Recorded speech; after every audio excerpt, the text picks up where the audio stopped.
bias towards one or the other. The Biden-Harris administration weaponized their authority against workers on behalf of Democrats' political supporters. They eroded the flexibility of over 27 million independent workers, threatening their ability to provide for their families in the manner in which they chose. They also attempted to dismantle the franchise model, employing over 9 million workers and empowering Americans from all communities to become successful business owners. The American people rejected these anti-worker policies at the ballot box. With President Trump back in office, we have the opportunity to turn the page and enact a pro-America agenda, empowering workers, securing economic prosperity. If confirmed as Secretary of Labor, I look forward to working together to accomplish this shared mission. Your nomination has support from both unions and businesses. You're in a unique position to build a bridge between these two groups to benefit all workers. With potential labor disputes on the horizon, I'm sure these relationships will be an asset to the Trump administration. There are concerns, however, about your past support for the Democrats' cornerstone legislation, the PRO Act. Workers should have the freedom to decide if they wish to join a union or not. The PRO Act would eliminate this freedom, allowing workers to be coerced and intimidated into unionization. I represent a right-to-work state. This protects workers from forced unionization. This is, of course, therefore, deeply important to me. I appreciated our conversations on this issue. I now understand that your co-sponsorship of the PRO Act did not reflect your support of the legislation, but rather your interest in being part of any group that legislated on behalf of employees' rights. I'm sure you will have the opportunity to explain your position and the Trump administration's position and agenda moving forward during this hearing. Thank you again for being here. I look forward to understanding your vision for the Department of Labor and how we can work together, empowering all workers and unleashing the American economy. With that, I yield to Senator Sanders.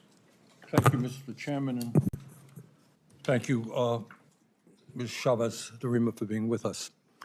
And let me begin by thanking the Biden administration for being the most pro-worker administration in the modern history of this country. The mission of the Department of Labor is, quote, to foster, promote, and develop the welfare of the wage earners, job seekers, and retirees of the United States, improve working conditions, advance opportunities for profitable employment, and assure work-related benefits and rights, end quote. That is the mission of the Department of Labor, and it is a mission that is more important now, in my view, than it has ever been. Mr. Chairman, for the past 50 years, our economy has been doing extraordinarily well. Never, ever done better for the people on top. Top 1% right now is enjoying wealth and power in a way that has never existed in the history of America. We now have the absurd situation, the disgraceful situation, where three people, Mr. Musk, Mr. Zuckerberg, and Mr. Bezos, are now worth over $900 billion. That is more wealth than the bottom half of American society, 170 million people. Is that really what America is supposed to be about? In America today, Mr. Chairman, we have more income and wealth inequality than we have ever had. Over 60% of our people, as we speak right here, 60% of Americans are living paycheck to paycheck. I grew up in a family living paycheck to paycheck. That ain't easy. Stress level, enormous.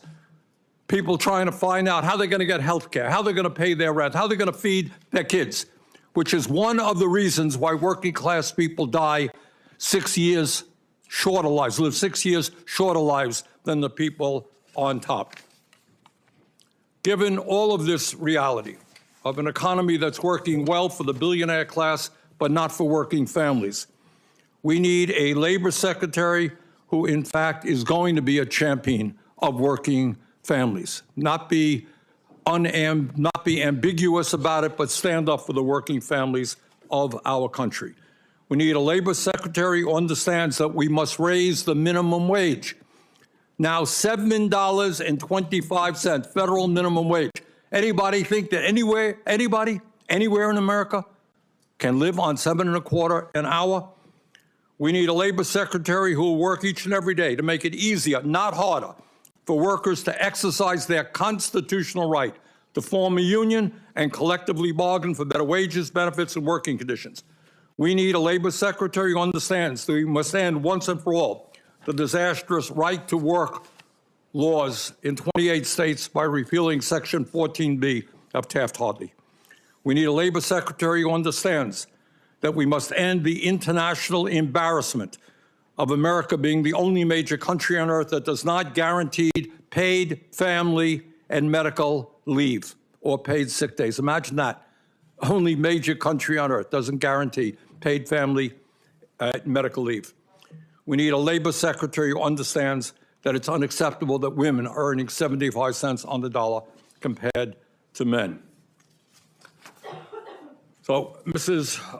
Chavez-Deremer, I have reviewed your record, and in many respects, especially given the nature of the nominees that Mr. Trump has brought forth, it is very good. You were one of the few Republican members of Congress who co-sponsored the PRO Act and the Public Service Freedom to Negotiate Act to make it easier for workers to form unions. You have been a defender of union apprenticeship programs, and you have fought to expand the concept of employee ownership, something that I feel very strongly about. Many unions, as the chairman mentioned, have come out in support of your nomination, and that is an interesting development. I have spoken with you, and I've spoken with union leaders who support your nomination. But here is my concern. If you are confirmed, you will not only be in charge of enforcing more than 180 labor laws that are on the books today, you will be the president's chief labor advisor. That's what you'll be. When it comes to labor policy, you will have to make a choice. Will you be a rubber stamp for the anti-worker agenda of Elon Musk, Jeff Bezos, and other multi-billionaires who are blatantly anti-union? They don't make any bones about it. Or will you stand with working families all over the country? So that is really the main issue. It's not just your record. This is a very unusual administration. In my view, we are moving toward an authoritarian society where one person has enormous power. Will you have the courage to say, Mr. President, that's unconstitutional, that's wrong, I will not stand with you? So with that, I look forward to hearing what you have to say, and thanks for being with us. And now to introduce the nominee, Senator Mullen. Thank you, Mr. Chairman. And before I read the opening statement, I just want to point out the unique coalition that President Trump has built here. If you take Tulsi Gabbard or Bobby Kennedy and now Lori, you know, the last time Sean and I was in this room together, obviously we had our differences. And Bernie, I think you remember that well. But somehow we were able to put our differences beside because President Trump asked us to. And when the words come up, like Biden administration was the most pro-union labor person in 50 years, you got to remind yourself, he also lost the labor vote by 59% because it wasn't working. But President Trump brings something unique to the table as he's built a coalition, and Lori represents that. Lori represents someone that is uniquely positioned to bring people like Sean and I, who presented Lori to President Trump and said, this is someone that we can work together with. And I would hope that you would set your biased opinions to the side and understand that this is a negotiation between two fractions of the party that is saying we're willing to work together.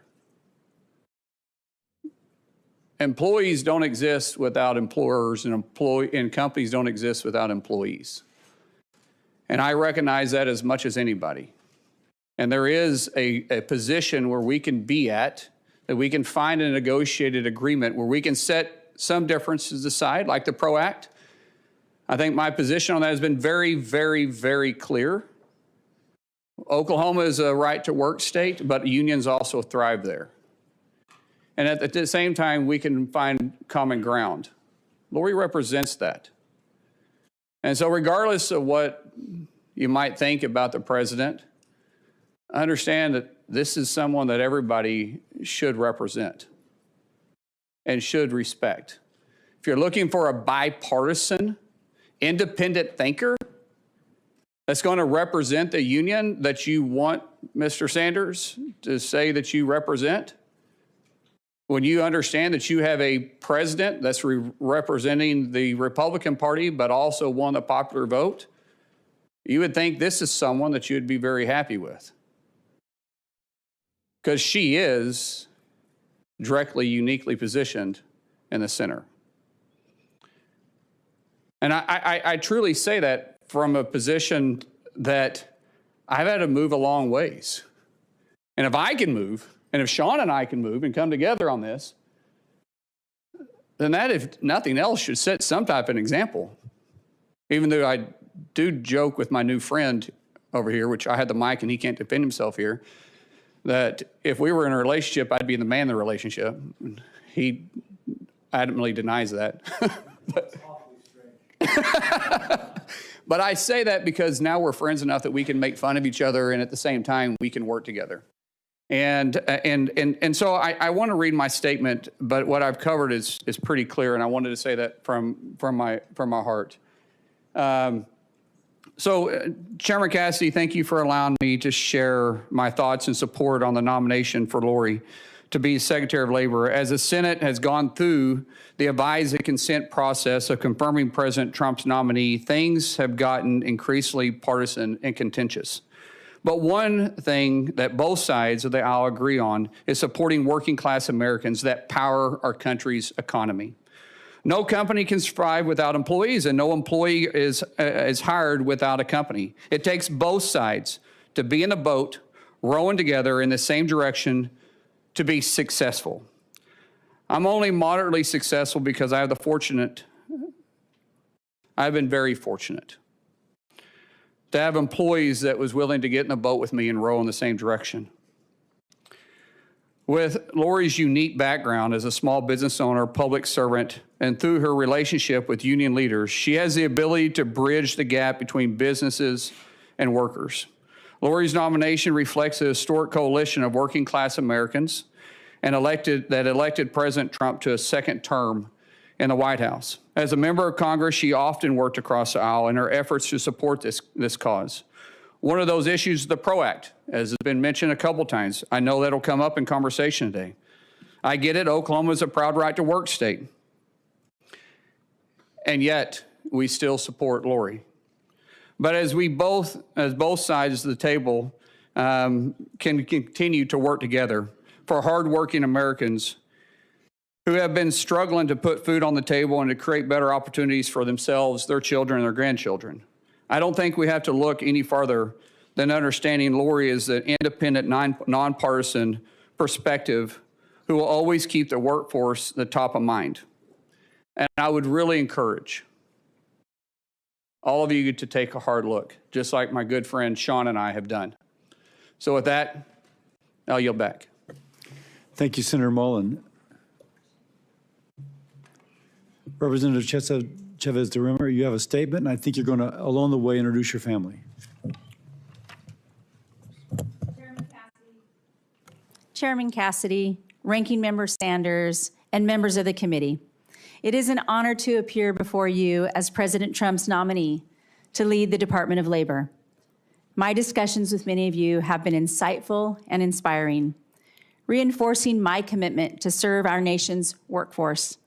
Under President Trump's bold leadership following his historic November victory, I am uniquely prepared to lead this department with resolve and purpose. Before I begin, I want to take a moment to honor the incredible people who have supported me throughout my 24-year journey in public service. My parents, who became ardent fans of C-SPAN when I entered Congress, are here today offering their unwavering support. My twin daughters, Emily and Annie. Emily was here last week, and I know with the postponement, but she couldn't come back. She's 36 weeks pregnant, lives in Michigan, and her doctor said no more flying. So, Emily, I know you're watching, and I know you support me here today. And Annie, one's a Democrat and one's a Republican, and they have been my steadfast defenders, teaching me patience and the value of an open mind. And finally, my loving husband, Sean, my high school sweetheart, who has stood by my side through every triumph and challenge. To all of you, thank you. Thank you for your boundless love and encouragement. I also want to thank the labor and business communities that are here in the audience today, because they support President Trump's vision for the American worker. I am deeply grateful to President Trump for this extraordinary opportunity to serve as the Secretary of Labor. It is both humbling and a call to action that I do not take lightly. In 2024, our nation witnessed the single greatest political achievement of our time. President Trump has united a new coalition of working-class Americans like never before, with 59.6% of Teamsters backing him, historic support from African American and Latino voters, and record-breaking turnout in once solid blue cities and states. Americans are speaking loud and clear. They are calling for action, progress, and leadership that puts the American worker first. Like many Americans, my journey is rooted in my values instilled by my father and mother. My father, a proud Teamster who worked tirelessly for over 30 years. The fair pay and benefits he received ensured our family's stability and security. From his example, I learned the transformative power of hard work and determination, propelling me to become the first in my family to graduate from college with a degree in business administration. Later, after supporting my husband through medical school, we built our own small business. For 2 decades, we successfully navigated the challenges faced by employers, from complex labor regulations to workforce shortages and rising costs. These experiences have given me invaluable insights into the struggles and triumphs of American business owners. Insights I carried with me as mayor of one of the fastest growing Oregon communities, and later as a member of Congress. In every role, my priority has been clear: to fight for the American worker and the business that drive our economy.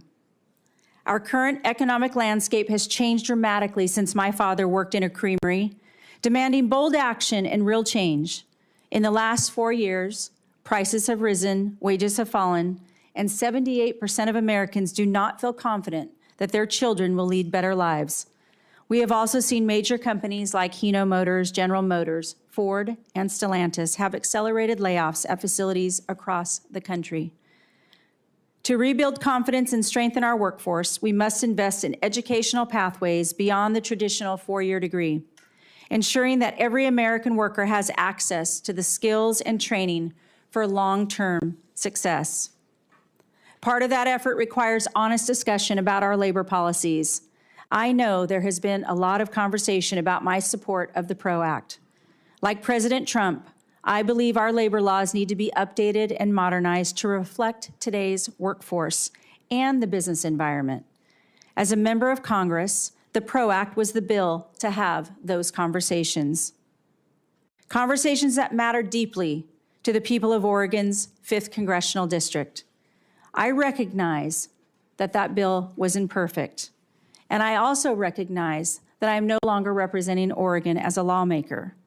If confirmed, my job will be to implement President Trump's policy vision, and my guiding principle will be President Trump's guiding principle, ensuring a level playing field for businesses, unions, and most importantly, the American worker. I also know that we will not always agree, but I promise there will never be surprises. My door will always be open, and I will never put my thumb on the scale. That commitment extends to the work ahead of the Department of Labor, which stands at a crossroads with a vital role in shaping a strong and resilient economy. As we confront these challenges, I know that everyone in this room shares the same goal: an economy where every American has the opportunity to thrive through good wages, safe working conditions, and a secure retirement. My record of collaboration demonstrates a shared belief that under President Trump's leadership, we can deliver real solutions. Putting American workers first is not just a vision, but a promise to fight for every working mom, single dad, small business owner, and every American striving for their fair shot at the American dream. If I have the privilege of being confirmed, I look forward to working with each of you to solve the challenges facing our country. Together, we can shape our economy that uplifts every American. I thank you. I thank this committee, and I look forward to your questions. Thank you very much. I'll begin. First question, the Protecting the Right to Organize Act, or the PRO Act, is a significant and controversial piece of legislation Democrats have championed for years. And it's not pro-worker, it's pro-big union. To my mind, being pro-worker means defending the right of all workers, including those who decide they don't want to join a union. Now, you co-sponsored the PRO Act as a member of Congress. Yes or no, do you still support the PRO Act? Thank you, Chairman Cassidy. It was great to visit with you. I know how important this issue is to you, and as it was said today, I recognize that I'm no longer the lawmaker, and I do not believe that the Secretary of Labor should write the laws. It will be up to Congress to write those laws and to work together.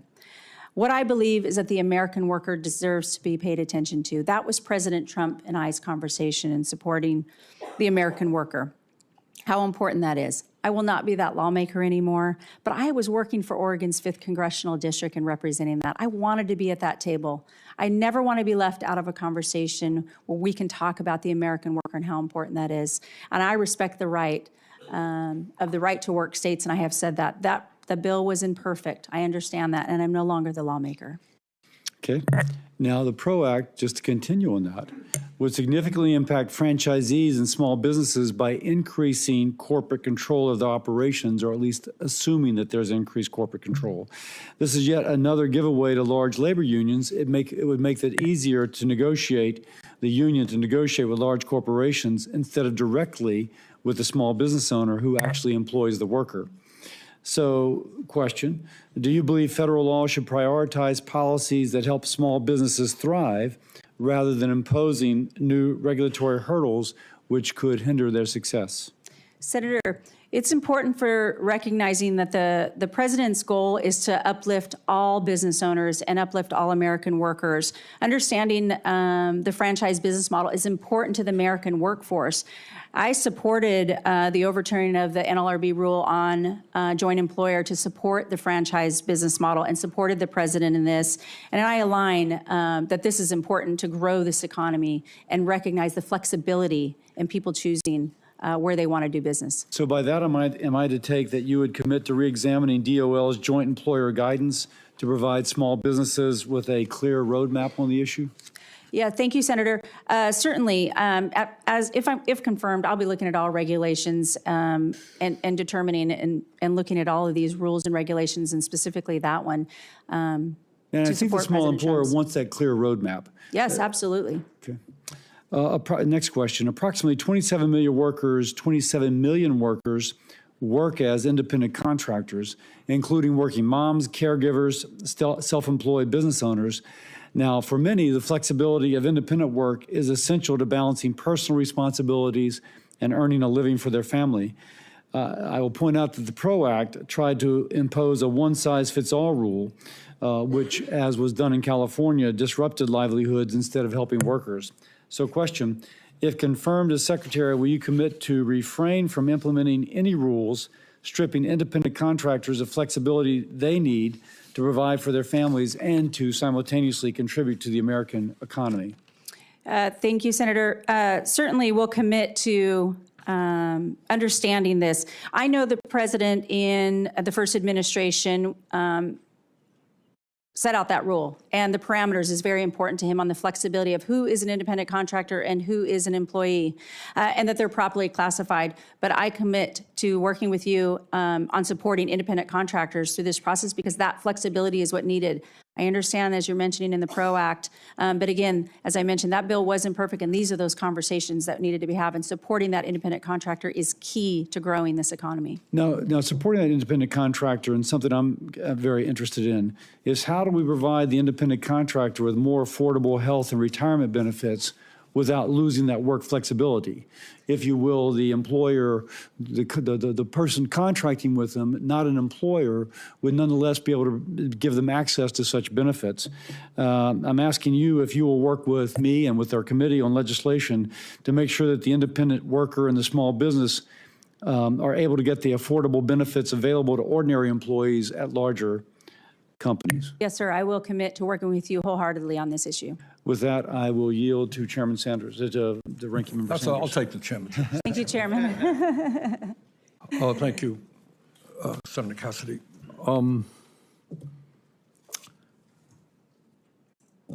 You're not the Congresswoman from Oregon anymore, right? No, sir. Okay. You're trying to become Secretary of Labor. Let me back up and say a word about what the PRO Act is. I'm not sure that most Americans know what it is. The reality is that in America today, labor unions have the support of some 70% of the American people. You know why? Because people understand that the big corporations and their bosses have all the power. People understand that CEOs make 300 times more than their workers. And people say, you know what, the only way we're going to get decent wages and benefits is when we organize. Millions of people want to join unions, but they can't join unions. You know why? Because corporations day after day operate in illegal ways. They break the law. They say to somebody, you were late 3 years ago. You're pro-union, you were late 3 years, you're fired. We're going to take you into a captive audience, and for hour after hour, we're going to tell you how bad unions are. You want to join a union? Fine, you vote for a union, we're moving the plant to China. All of that stuff happens to be illegal. All of that stuff happens to be done every single day by corporate America. So, let me get back to the original question. PRO Act is designed to prevent illegal behavior on the part of corporate America, on the part of employers, so that workers can make a free choice. Do you support the PRO Act? Thank you, Ranking Member Sanders, and I appreciate the conversation.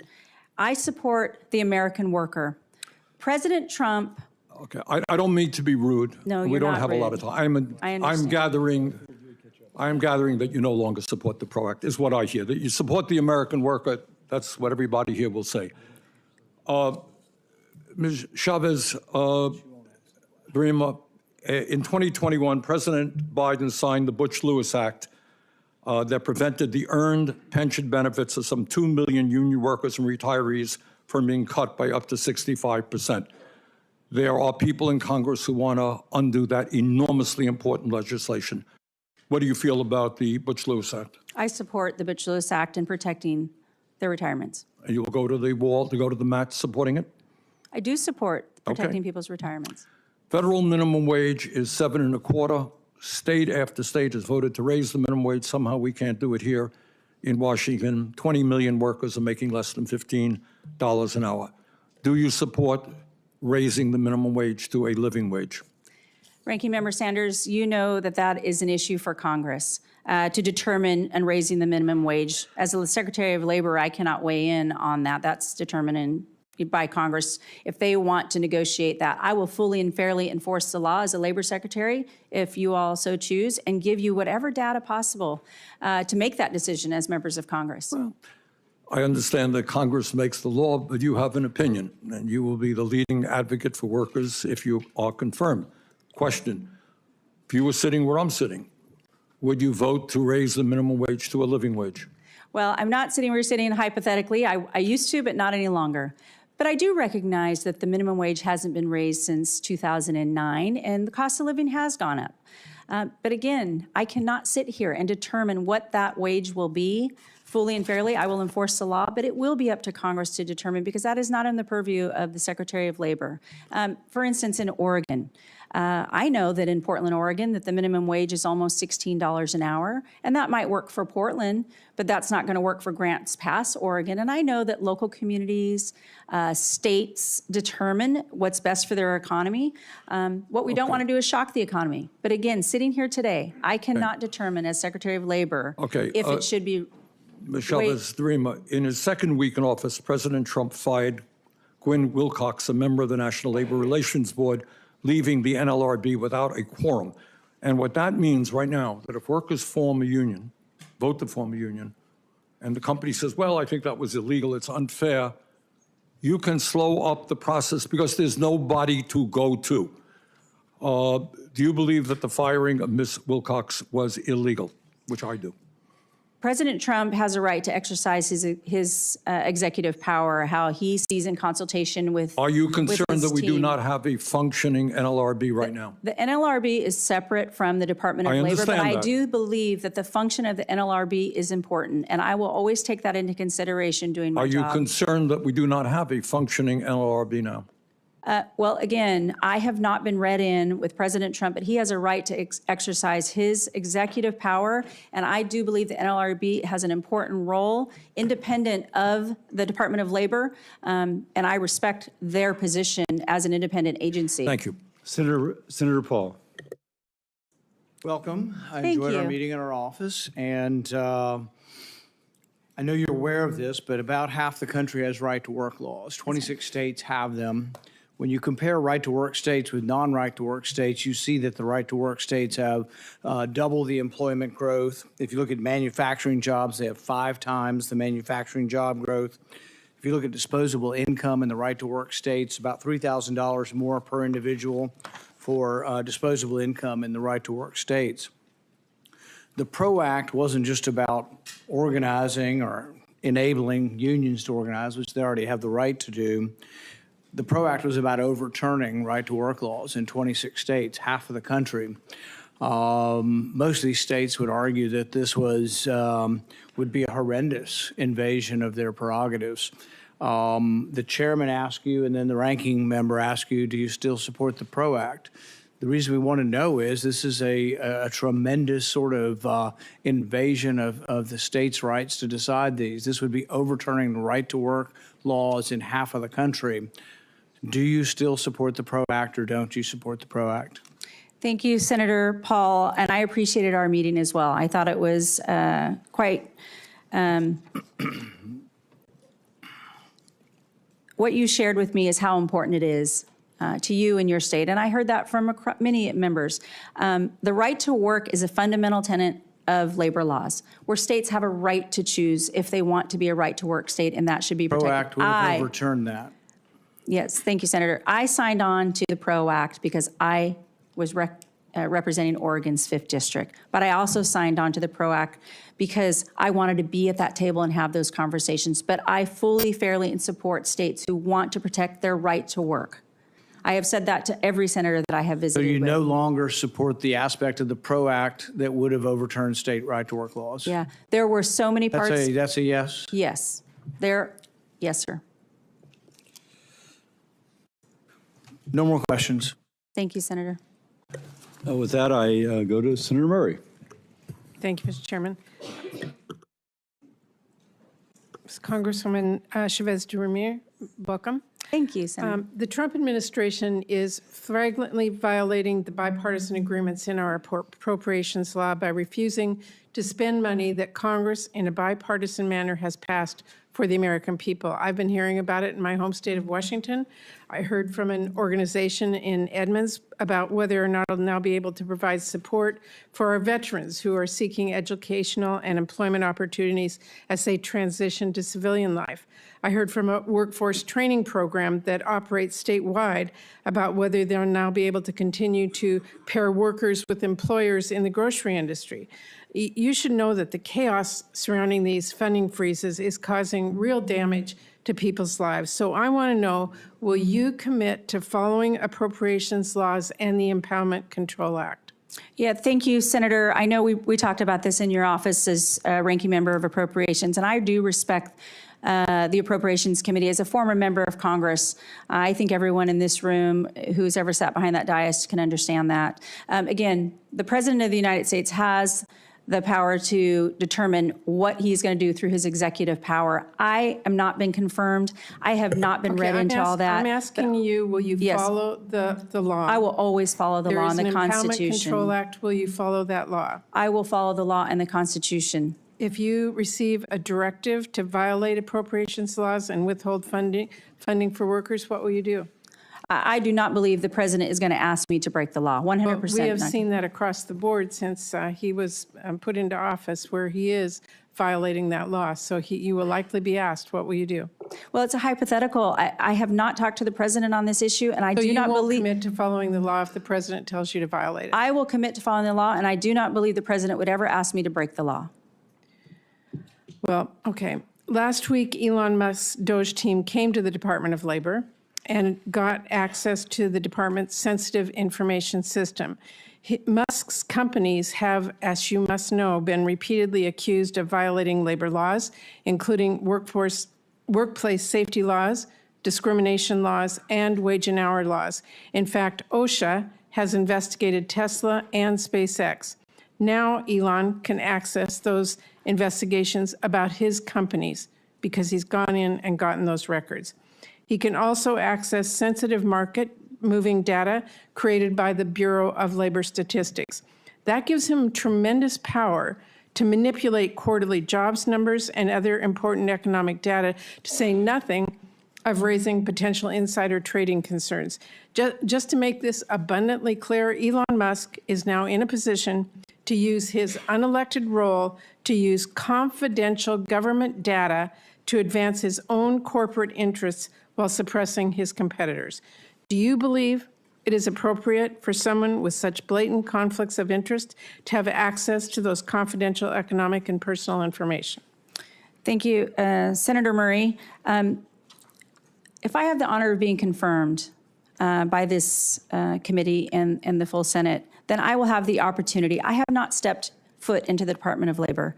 And I understand. Well, my question to you is, will you protect the private information of people whose records you will be overseeing? Will you allow anyone, a billionaire or anyone else, to come in and access that?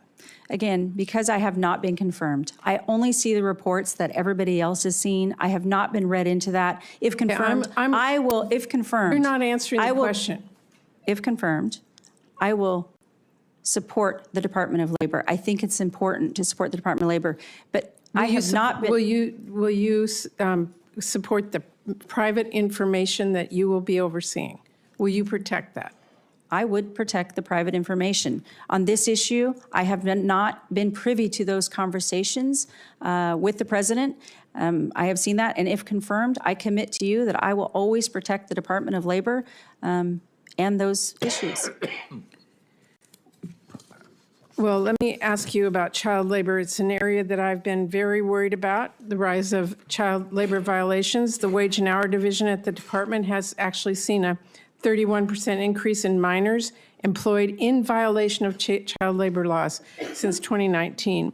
In the last administration, the Wage and Hour Division at DOL and the Solicitor's Office worked really hard to secure some really important victories against some really egregious violators. How will you make sure that the Wage and Hour Division and the Solicitor's Office work together to enforce our child labor laws in this country? Well, protecting child labor is abhorrent, and nobody should stand for child labor exploitation. I will do everything in my power within the Department of Labor to double down on the safety of all American workers that are exploited, but especially child labor. And I would love to work with your office on, if this is an important issue, it should be important to everybody, to making sure that we protect against any child labor exploitation. Senator Husted. Thank you, Chairman Cassidy. And it was a pleasure to visit with you, Ms. Chavez-Deremer, in our meeting yesterday. I appreciate you taking the time to come visit and share your views across a variety of issues. I would like to talk a little bit today. I know that everyone in this hearing has talked about how they care about the American worker and how we make the world better for them. One of the ways we do that is we do more Made in America, which I know is very important to President Trump. Another way that we can consider this in terms of earning power of the American worker is the impact that illegal immigration has had on undermining their ability to earn higher wages. And I'm just interested in your opinion about whether or not you think the influx of millions of people into this country who many of them are here illegally is undermining the earning power of the American worker. Well, certainly we want to protect the American worker, and Made in America is important to the President of the United States. I couldn't be more proud to support the America First agenda for exactly that reason. We certainly want to make sure that we're focused on growing this economy. That is the conversation that I had with the president on how can we bring the American worker to be the pinnacle of every conversation that we have and supporting them and growing this economy. So yes, the influx of the mass immigration that we've seen over the last 4 years has hurt the American worker, and we want to make sure that we're supporting President Trump in his endeavor to support the American worker at all costs. Great. Thank you. Let's talk about another aspect of Made in America. If we're going to make more things in America and we're going to compete on price so that we don't have inflation, we're obviously going to need to create more productivity. Productivity comes from technology in the workplace. As we integrate technology in the workplace throughout time, it has always been a subject of conversation, consternation, but it is inevitable that technology will advance and we will have to compete.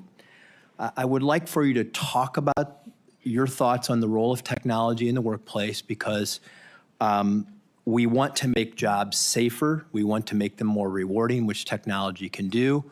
We also know that in creating productivity, it can create profits for business, and we want to make sure that the reward of that innovation is given to both the worker and the business in terms of who benefits from the introduction of that technology. Talk about the role of technology in the workplace as it relates to labor and how we do more Made in America with these new innovations. Thank you, Senator Hughes. We had this conversation yesterday, and how important that you've been involved from all levels representing your states. And I've talked to many of the senators on this issue, and it is a consternation about, will that replace, the American worker? And I would say there's got to be space for both, because it's going to happen. And what we don't want is for other countries to get ahead of the game, ahead of America. So how we can work together with the American workforce, the employers and the employees, and how we can work with Congress to determine what that looks like. But if there is profitability in there and we can support the American worker, and then we can have those American workers upskilled and reskilled, and this is going to be great for America to grow that economy and then share in that profit with the employees that are supporting. I think that's the key.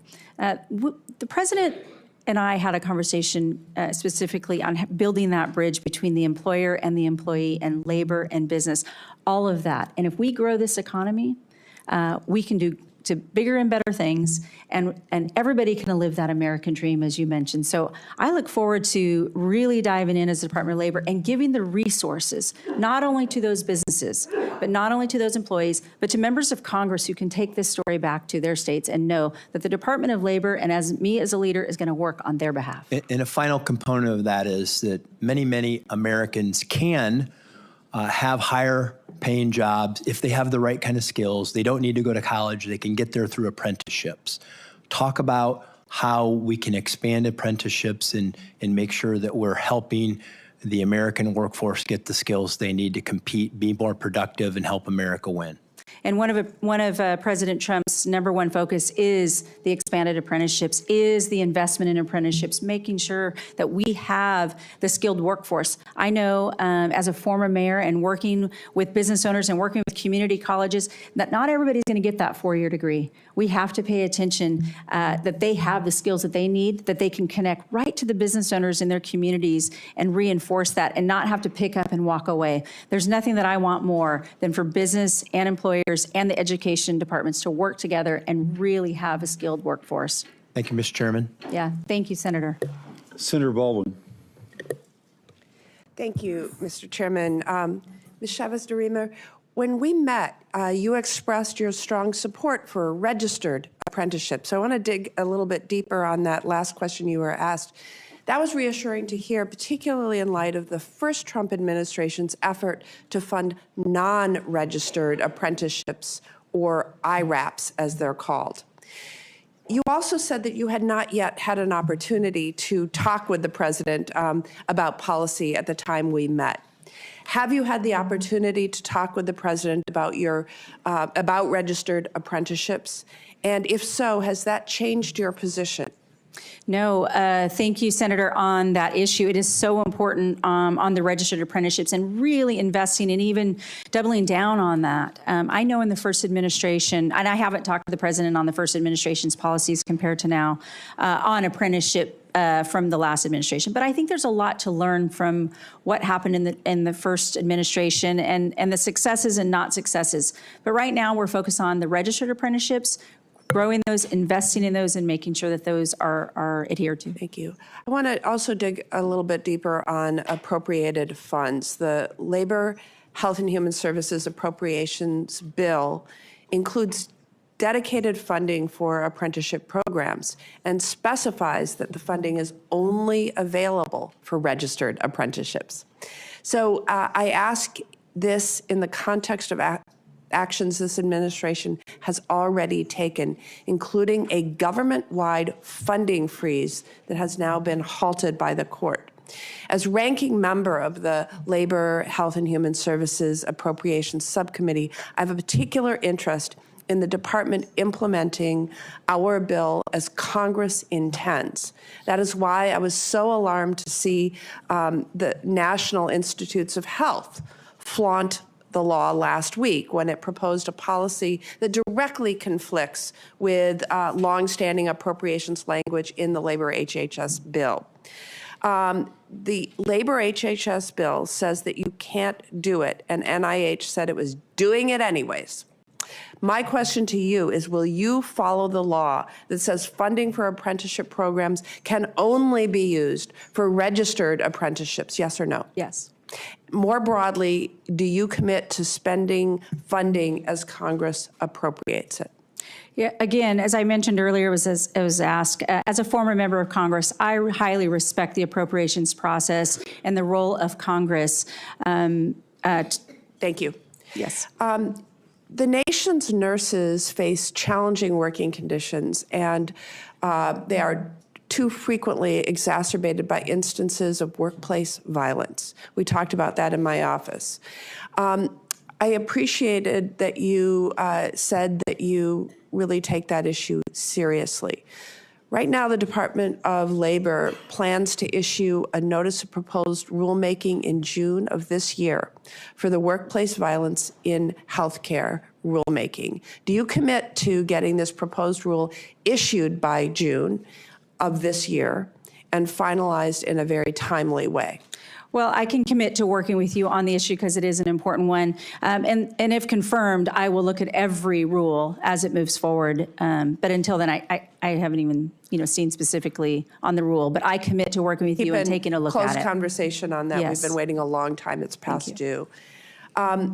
Your opening statement mentioned putting workers first. You've repeated that a number of times. So I hope to have your commitment to aggressively pursue enforcement against employers that deny workers the wages they've earned or fail to provide safe working conditions. The Department of Labor plays a critical role in protecting workers' rights, including ensuring workers get the back pay they are owed and investigations into allegations of child labor law violations. If confirmed, I look forward to working with you to make sure that the department has the resources to do this important work.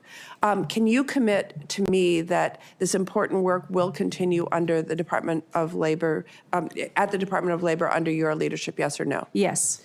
Can you confirm that information under the Department of Labor's Wage and Hour Division on their website will remain up to date, publicly accessible, and comprehensive like it is today? Yes or no? Again, I have not been at the Department of Labor. I have not, but I look forward to working with the agency heads and making sure that people have the information that they need.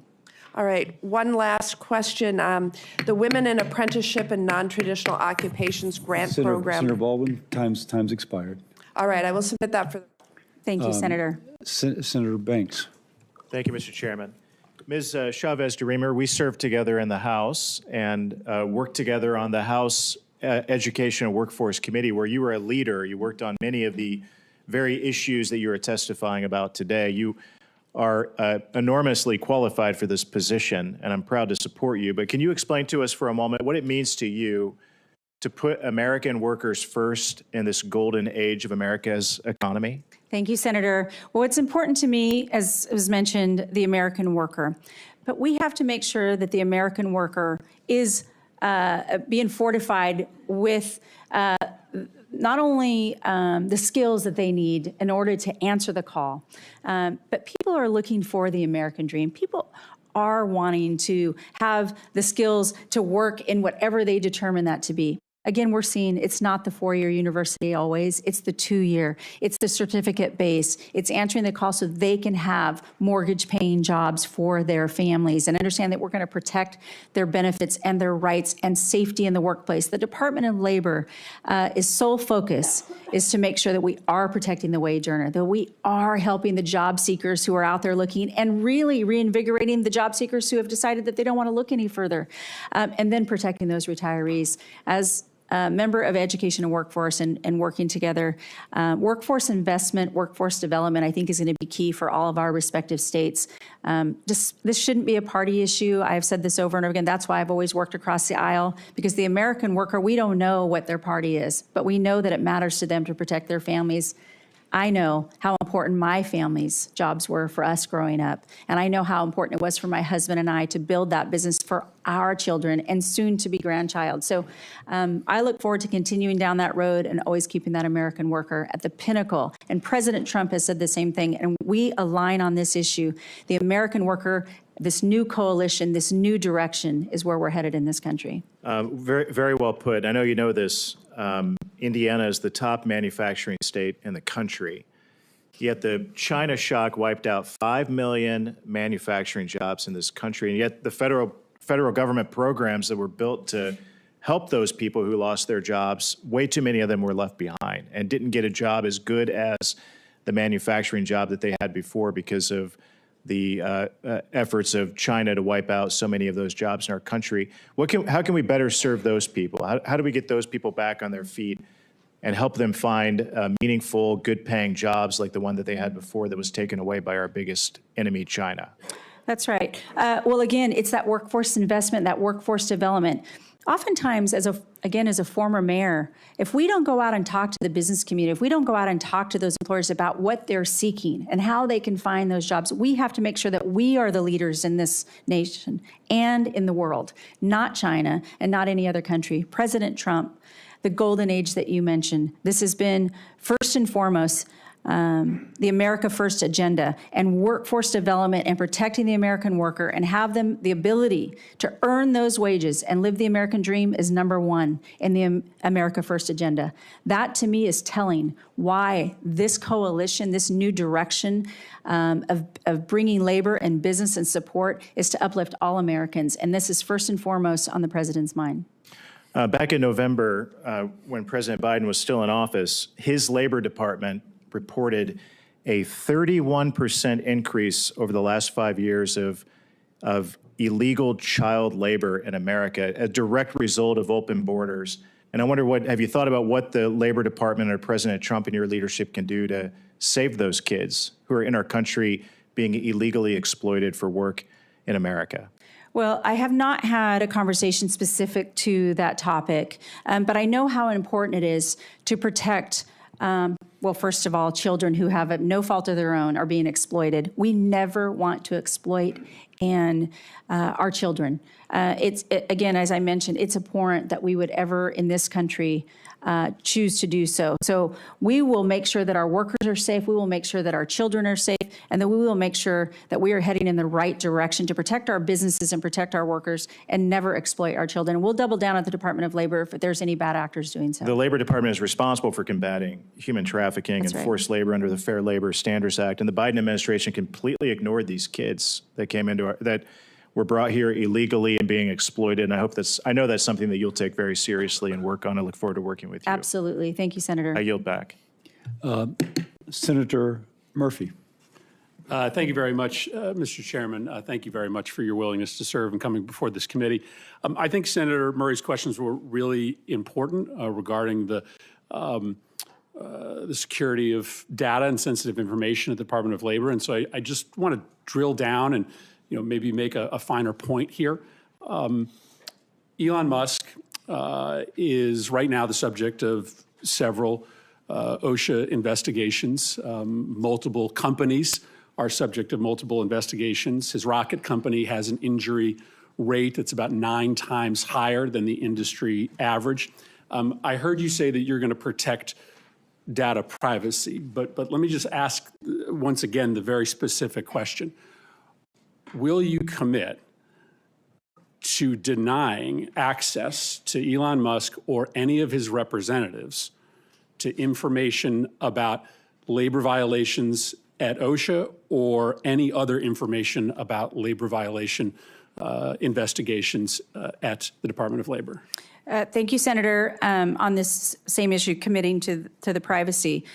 Again, I know that for most listening to this, it seems as though when we're trying to answer these questions, but I have not been in these conversations, as I'm not confirmed. I only see what has happened possibly on the news and so forth. The president has the executive power to have his coalition of advisors and determine what's best for the American people. He made a promise to the American people that he was going to do these things and check into what is happening. Other than that, I have not been read in on any of this. And if confirmed, I commit to taking a deeper look and working with your office and any other office on this issue. But at this point, again, this one feels pretty simple, right? I mean, this is an individual who owns companies that have existing investigations. Mm-hmm. He has a direct interest in getting information about the seriousness of those investigations. He has interest in getting information about investigations against his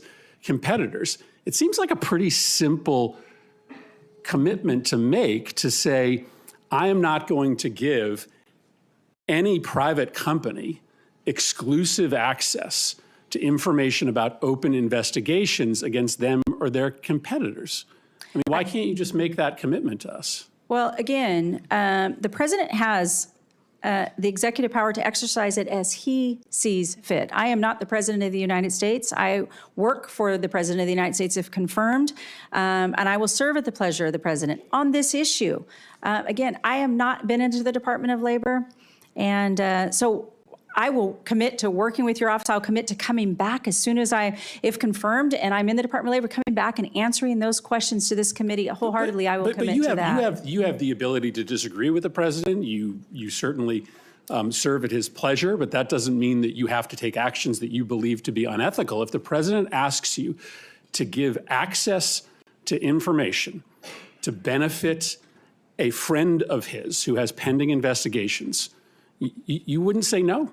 Well, the president, I think in building his team, a formidable team, to determine that, I don't think is expecting yes men and women. We are going to be advisors to the president, and I would talk to the president.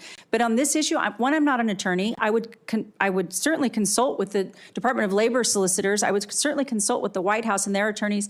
But until I am confirmed and in the Department of Labor, I would not be able to say specific to this without having the full picture before that. I don't think you need to be an attorney to understand that giving access to a company to sensitive data about labor violations at their company or to competitors' companies is deeply unethical. Let me ask you another question. Both SpaceX and Amazon have filed suits against the NLRB contesting its constitutionality. It's a pretty extreme argument saying that the NLRB is actually unconstitutional. I know you were asked earlier about the firing of one of the members. Do you believe that the NLRB is constitutional? I believe the NLRB definitely has its authority, and I respect that authority. I know you mentioned, or I mentioned, that I'm not an attorney. That being said, it looks like the courts are dealing with that. But what I respect is the fact that it is separate, independent agency, and I think it has a role to play, and I respect that. And as the Department of Labor Secretary, if confirmed, I will take that very seriously. But do you believe that it's constitutional? Yeah, I believe that Well, you can answer that question real fast. Yeah, thank you. I definitely believe that the NLRB is an important agency, independent. And I will work with the NLRB as we, have very different jurisdictions, but we often overlap. And so I think it's important to recognize that it is an important agency, independent, and so forth. Senator Moody. Yeah. Thank you, Chairman Cassidy. Hello, congratulations on your nomination. Thanks for being with us today. Yeah, thank you. I wanted to follow up on something my colleague, Senator Banks, brought up, and you mentioned that you had not had a conversation about this, but I'm hopeful that you have paid attention to what's been going on and studied what's been happening to so many children throughout our nation, especially over the last 4 years. It is common knowledge now, it is not a political opinion, that under the Biden administration, hundreds of thousands of minor children flooded into our country. Many were forced into labor trafficking, working many hours a day, even undercutting American wages, but to the detriment of many of these children. Some were injured, some died. It was heartbreaking. As a mother of a child that is around the same age that some of these children were forced into this labor, I find it appalling that more people were not speaking out about this, and certainly unacceptable that we had an administration that was not talking about this every single day when these horrors were taking place in our own country.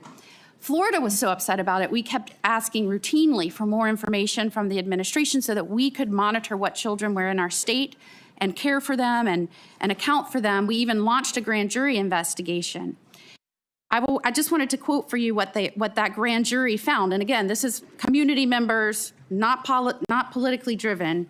The Biden administration forced migration, sale, and abuse of foreign children. This process exposed children to horrifying health conditions, constant criminal threat, labor and sex trafficking, robbery, rape, and other experiences not done justice by mere words. And the challenging part here is, as we've uncovered more and more instances of this, it appeared that the Department of Labor was not engaging and expecting the same type of transparency that many of the states were, even though the Department of Labor had the responsibility and authority to enforce some of this stuff. And when we tried to get Biden administration representatives to come and testify and give us information and provide documents, we were repeatedly obstructed from doing that. And in fact, they responded to one of our requests that they show up by saying the state had failed to show how it was in the interest of the agency, when all we were seeking to do was to fight in the interests of the tens of thousands of lost children. And so I will ask you, if you are given this enormous responsibility, do you commit to doing everything in your power to enforcing the child labor laws and working with the states that so desperately want to protect the children in their states, that believe they have the responsibility and the ability to do that? 100%, Senator. As I mentioned, what has happened over the last 4 years has been horrendous. It is not something the United States should stand for. And again, it is not a political issue. This is protecting children. And we should not ever allow that to happen in this country. And I 100% commit to you that I will work with you, your office, and any other office in order to protect those children and understand that we should never accept this in the United States. There was some words recently promoted in a memo by President Trump and his administration, radical transparency. And I think that is essential in moving forward from these agencies so that the people understand what is taking place in their country under their noses, because we know any power that rests in this government rests with the consent of the governed. And I think as we are waking up to what has been happening, many are saying we never gave that consent. And we as a Congress need to hold the agencies accountable to that. I want to now direct your attention to right-to-work laws in states that have chosen to pass right-to-work laws, like the state of Florida. We passed legislation to ensure that, for example, dues could not be forced out of people's paychecks. That was very important within our state. And when the Department of Labor saw that under the last administration, they sought to threat to withhold funding from the state of Florida when we promoted our own policies to ensure reasonable collective bargaining and right-to-work laws. We brought suit. I fought that in court. That is still pending. It is on appeal right now. Do I have your word that you will look at that, dig in on that, determine if those threats were indeed justified? And if not, work with the state of Florida to resolve that? Yes. While it is in litigation, I can't comment on the actual litigation. I do look forward, if confirmed, to working with your office and taking a hard look at that and respecting what the state of Florida is doing with their right to work laws. And put simply, do you respect the ability of the states to enact policy in the benefit of our own states? Yes. Thank you, and thank you to Representative Chavez-Deremer for the good discussion we had about a month ago. You said you respect the National Labor Relations Board and want to work together with it, though they are independent. The National Labor Relations Board was created by statute, and it's the law of the land, correct? Yes, sir. And it was created pursuant to the National Labor Relations Act, which was also a statute and is the law of the land, correct? Yes, sir. Currently, the NLRB lacks a quorum because of actions of President Trump. The legality of his removal of an NLRB member is being contested in court, but the NLRB should have a quorum, shouldn't it? Well, in order to do business, I suppose, yes. No, They have to have a but so quorum. that your opinion is a president of either party or a Congress of either party should assure that the National Labor Relations Board has a quorum, correct? Yes. Because in the absence of a quorum, it can't do its job, correct? That would be on its face, yes. The Equal Employment Opportunity Commission, do you believe in the notion that workers should have equal opportunities? I'm sorry, could you repeat that? Do you believe in the notion that workers should have equal employment opportunities? Absolutely. The EEOC is an independent agency, but it deals with workers, and you said you want to put workers first.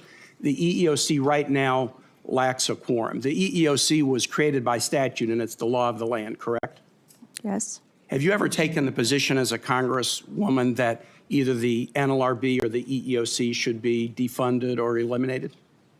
No, not that I recall. So since the EEOC is the law of the land and it's important that workers have equal employment opportunities, the EEOC should have a quorum to operate, correct?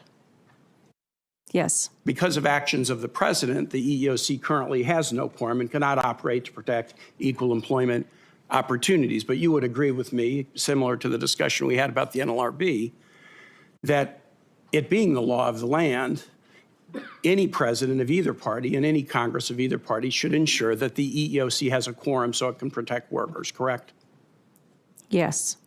The Department of Labor has some specific programs designed to benefit veterans. There's a couple of programs within the DOL focused on veterans' employment needs. Should you be confirmed, would you take those obligations to watch out for American veterans seriously? Absolutely. If you became aware that an employer, a major employer, was taking actions that disproportionately negatively affected veterans, would that concern you? Yes. The mass firing that President Trump is doing within the federal government right now is hitting veterans very, very hard. The civilian workforce is about 3% veteran. The federal workforce is 30% veteran. And veteran workers are also disproportionately probationary employees. The actions thus far taken by this administration are punishing American veterans badly. I live in one of the states that has the highest per capita representation of veterans. We're seeing people laid off at VA clinics. I have 2 VA clinics that are supposed to open in the next couple of months whose opening is jeopardized because of the mass firings. And even outside of the VA, the disproportionate effect of the firings to this point fall hard upon veterans. I'm happy to hear that you will take it seriously if any major employer in this country disproportionately punishes veterans. Do you know what a restrictive covenant is? I do not. A restrictive covenant is when an employer, as a condition of employment, makes an employee say, and if you leave, you can't work with anybody in the same industry. I'm sure you're familiar with the concept. People Yes. use different titles, but you're familiar with the concept. Yes. Do you think restrictive covenants limiting a worker's ability to choose where they want to work is anti-worker? Well, I'm assuming you're probably also naming those The non-competes? Yeah. Is that what you're referring to? Yeah. Actually, non-compete is the better. Yes, you're Yeah, right. I'm sorry when I didn't recognize the other term. Both are used, but non-compete's probably more common. Yeah, so, and I know that that's primarily taken up by most of the state jurisdictions on whether that's their law or not their law, and that determined by that. So I think it's dependent on what the state's laws are and how they focus and implement those. If you want to put workers first, restricting their ability to find a job after they leave one employer, that's not putting workers first. It restrains workers. The reason I ask is that in the absence of quorum at the NLRB General Counsel has just issued a memo rescinding a previous order of the Biden administration protecting workers. Put workers first. Thank you, Senator. I yield. Thank you, Senator. Senator Collins. Thank you.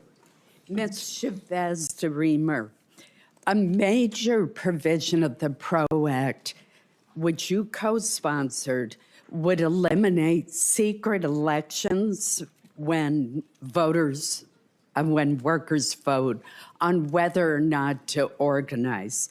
The secret ballot obviously helps to protect workers from intimidation, pressure, and retaliation. Do you continue to support the elimination of secret ballots in union elections? I do not support that portion. That's an important, supporting the secret ballot is key, not only to protect the employee from maybe a bad union, but also a bad worker. So I think it's good to have that democracy in keeping those ballots protected, the secret ballot. Let me turn to a different issue. In the last administration, OSHA published a proposed rule that would affect our firefighters and our fire departments. I've heard directly from many volunteer and rural firefighters from the state of Maine who have concerns about the high compliance costs and what they view as totally impractical training requirements that this rule would impose. Some of the larger departments could accommodate these changes, but the majority of the fire departments in Maine are not large. They're serving small rural communities. OSHA itself has estimated that the nationwide compliance costs could exceed $100 million per year for volunteer fire departments alone. And so the result is going to be closed departments, a reduced firefighter workforce, and harming public safety in small rural communities. Although there may be some benefits to take a look at the old standards and see if they are updated, what OSHA has published would be extremely harmful and actually decrease public safety in rural America. What is your position on this rule, and will you re-examine it if confirmed? Yes, Senator Collins, I will look to re-examine. I would imagine all rules and regulations confirmed once I can get in those doors and fully understand. But protecting our first responders, we've seen it in a small community like Happy Valley, Oregon, and beyond, protecting our firefighters and making sure they have the resources they need and helping them, of course, comply. But sometimes understanding what that compliance looks like, I think, is a remit of the Department of Labor for all rules and regulations. People want to comply, but the cost that they would close their doors is not going to be good for any community. And I promise you, if confirmed, that I will take a hard look at that regulation and work with your office as well. Thank you. Last year, the state of Maine had 15 million tourists. That is about 10 times our state's total population. So it's not surprising that those who are in the hospitality industry, despite every effort, cannot come up with a sufficient number of employees to serve the flood of tourists, which we are very happy to welcome to the great state of Maine. So We rely heavily on seasonal worker visas, known as H-2B visas, to help fill that workforce gap. Can you commit to making available the maximum amount of H-2B visas that Congress authorizes? There's some discretion on what the number will be, but Congress gives the administration the authority to go to the maximum level. That's right, Senator. I commit to working not only with you all, and this is brought up by many of you in our meetings on how important the H-2A, H-2B, H-1B visas are and the seasonal visas. I will work with the Department of Homeland Security Secretary Noem in looking at those caps. And the Department of Labor's role and remit on this is testing the market and understanding who's asking for these permits, and then working with the Department of Homeland and the Department of State to talk about that cap and whether or not Congress wants to enact that. So yes, I commit to working with you and them as well. Thank you. Senator Hassan. Thank you, Mr. Chair. Good morning still, Congresswoman. It's good to see you, and I appreciated the time we had when we met in my office a little bit ago. I appreciate your willingness to serve and that of your family. I wanted to follow up before turning to a couple of questions I have on a line of questioning we heard from Senator Murray. I take it from her questions and your answers that you have stated that if you are directed by the president to take an action that would break the law, you would follow the law. Absolutely. We'll follow the law and the Constitution. I do not believe the president would ask me to break the law. I understand that as the pat response from nominees, we've seen a lot of evidence that he will in the last 4 weeks. And then I wanted to follow up on Senator Murphy's point about Mr. Musk's access to DOL information. And this is not a question, but I just want you to understand why we are focused on this. Mr. Musk spent $250 million to get Donald Trump elected. And since Inauguration Day, we have found out that the State Department was planning to give Tesla a $400 million contract for armored vehicles.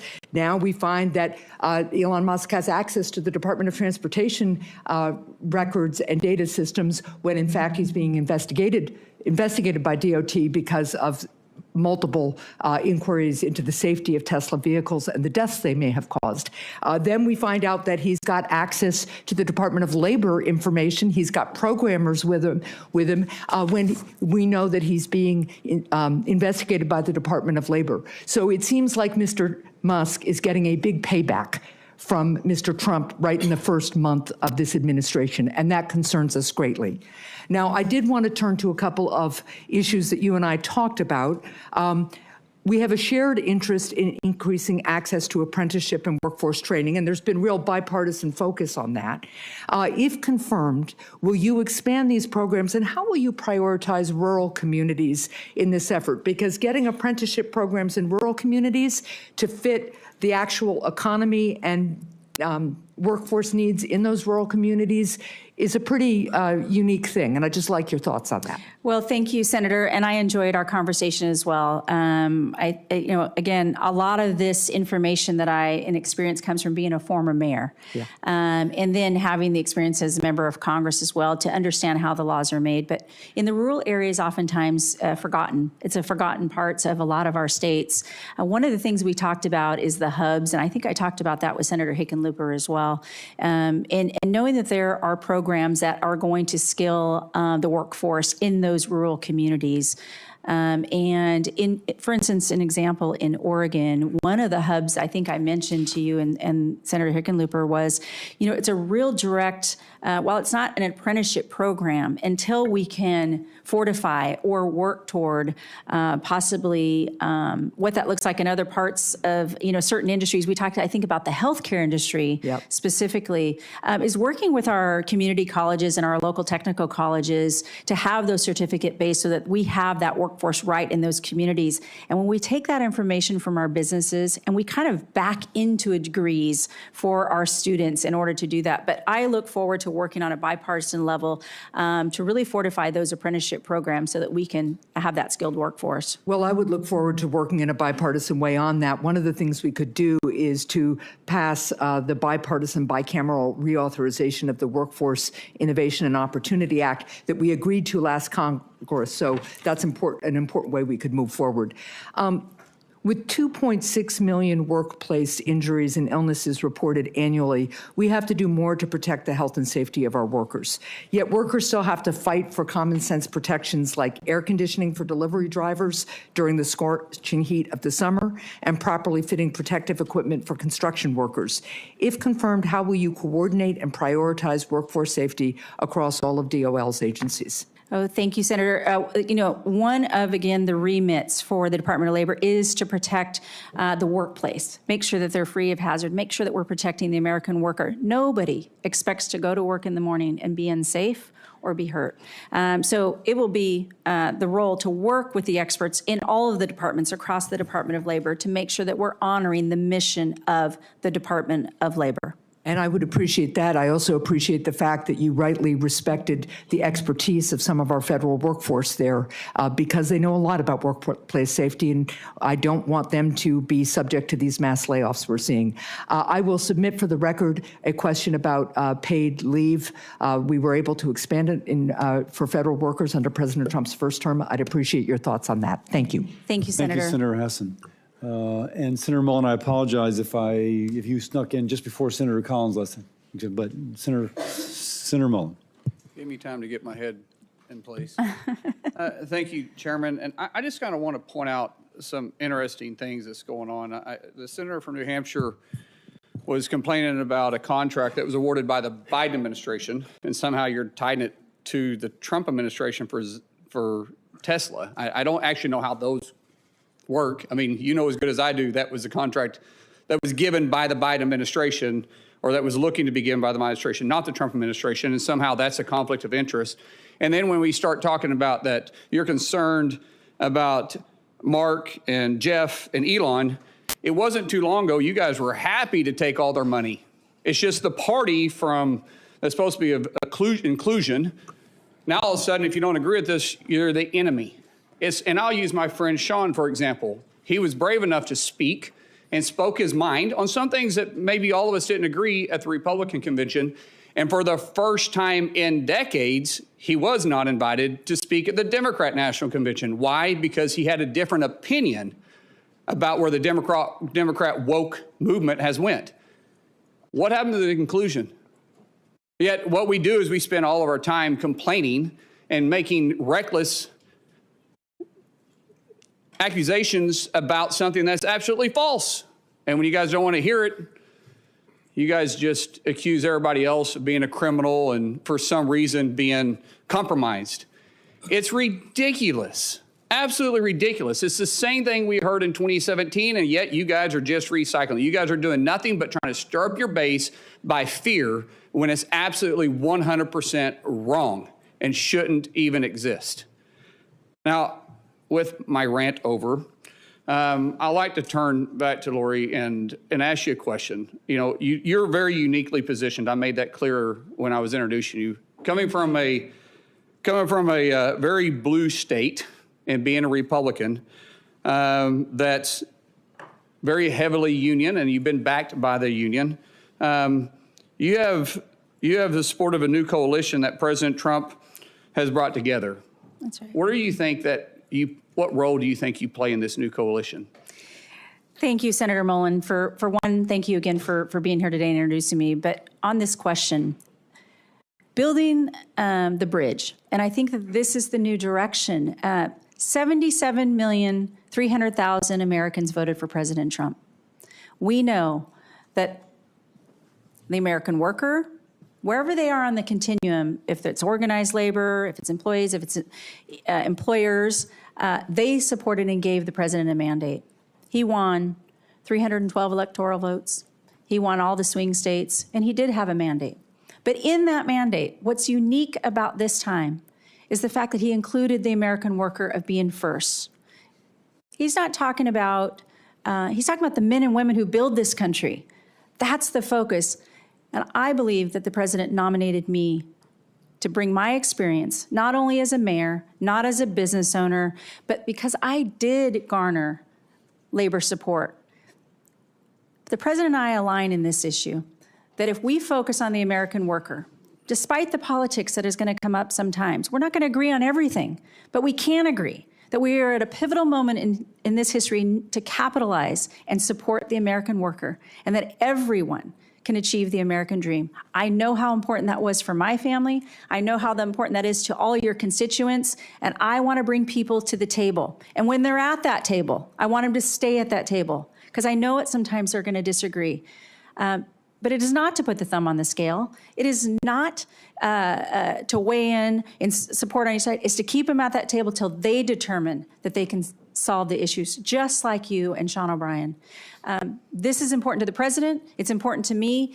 He asked me to be an extension on his team, a formidable team, where we won't forget that. And I won't forget that. I'll work hard every day to be the leader that this country deserves at the Department of Labor to carry on that message for the president.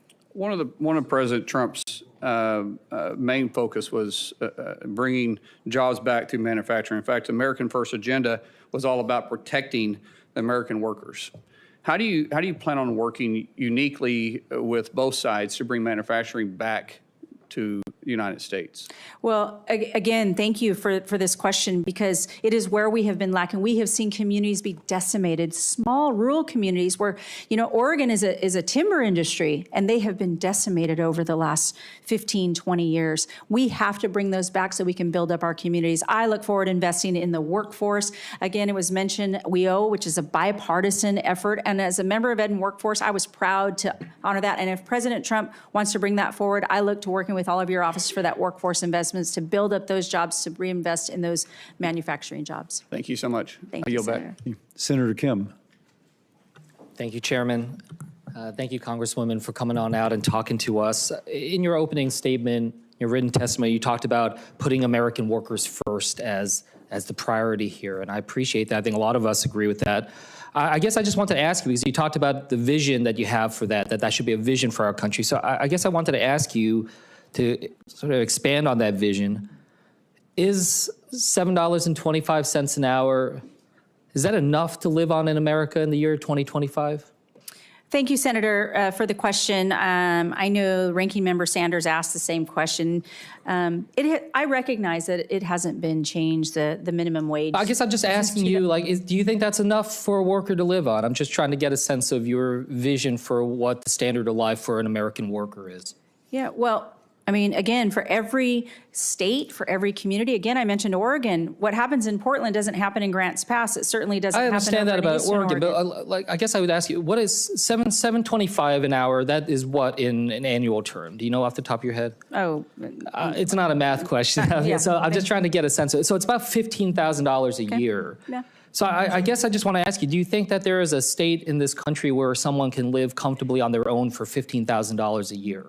Well, I don't know if there is, but I would look and work with Congress. This is a congressional issue. I hope I can support you in telling the story of what's happening on the ground. But so that's that you what can I'm just trying to get a sense of from you is what your vision is, because I do want to try to engage and see if we can work on that together. So, for instance, biggest issue I keep hearing about is about affordability of housing and the challenges that people are facing when it comes to that.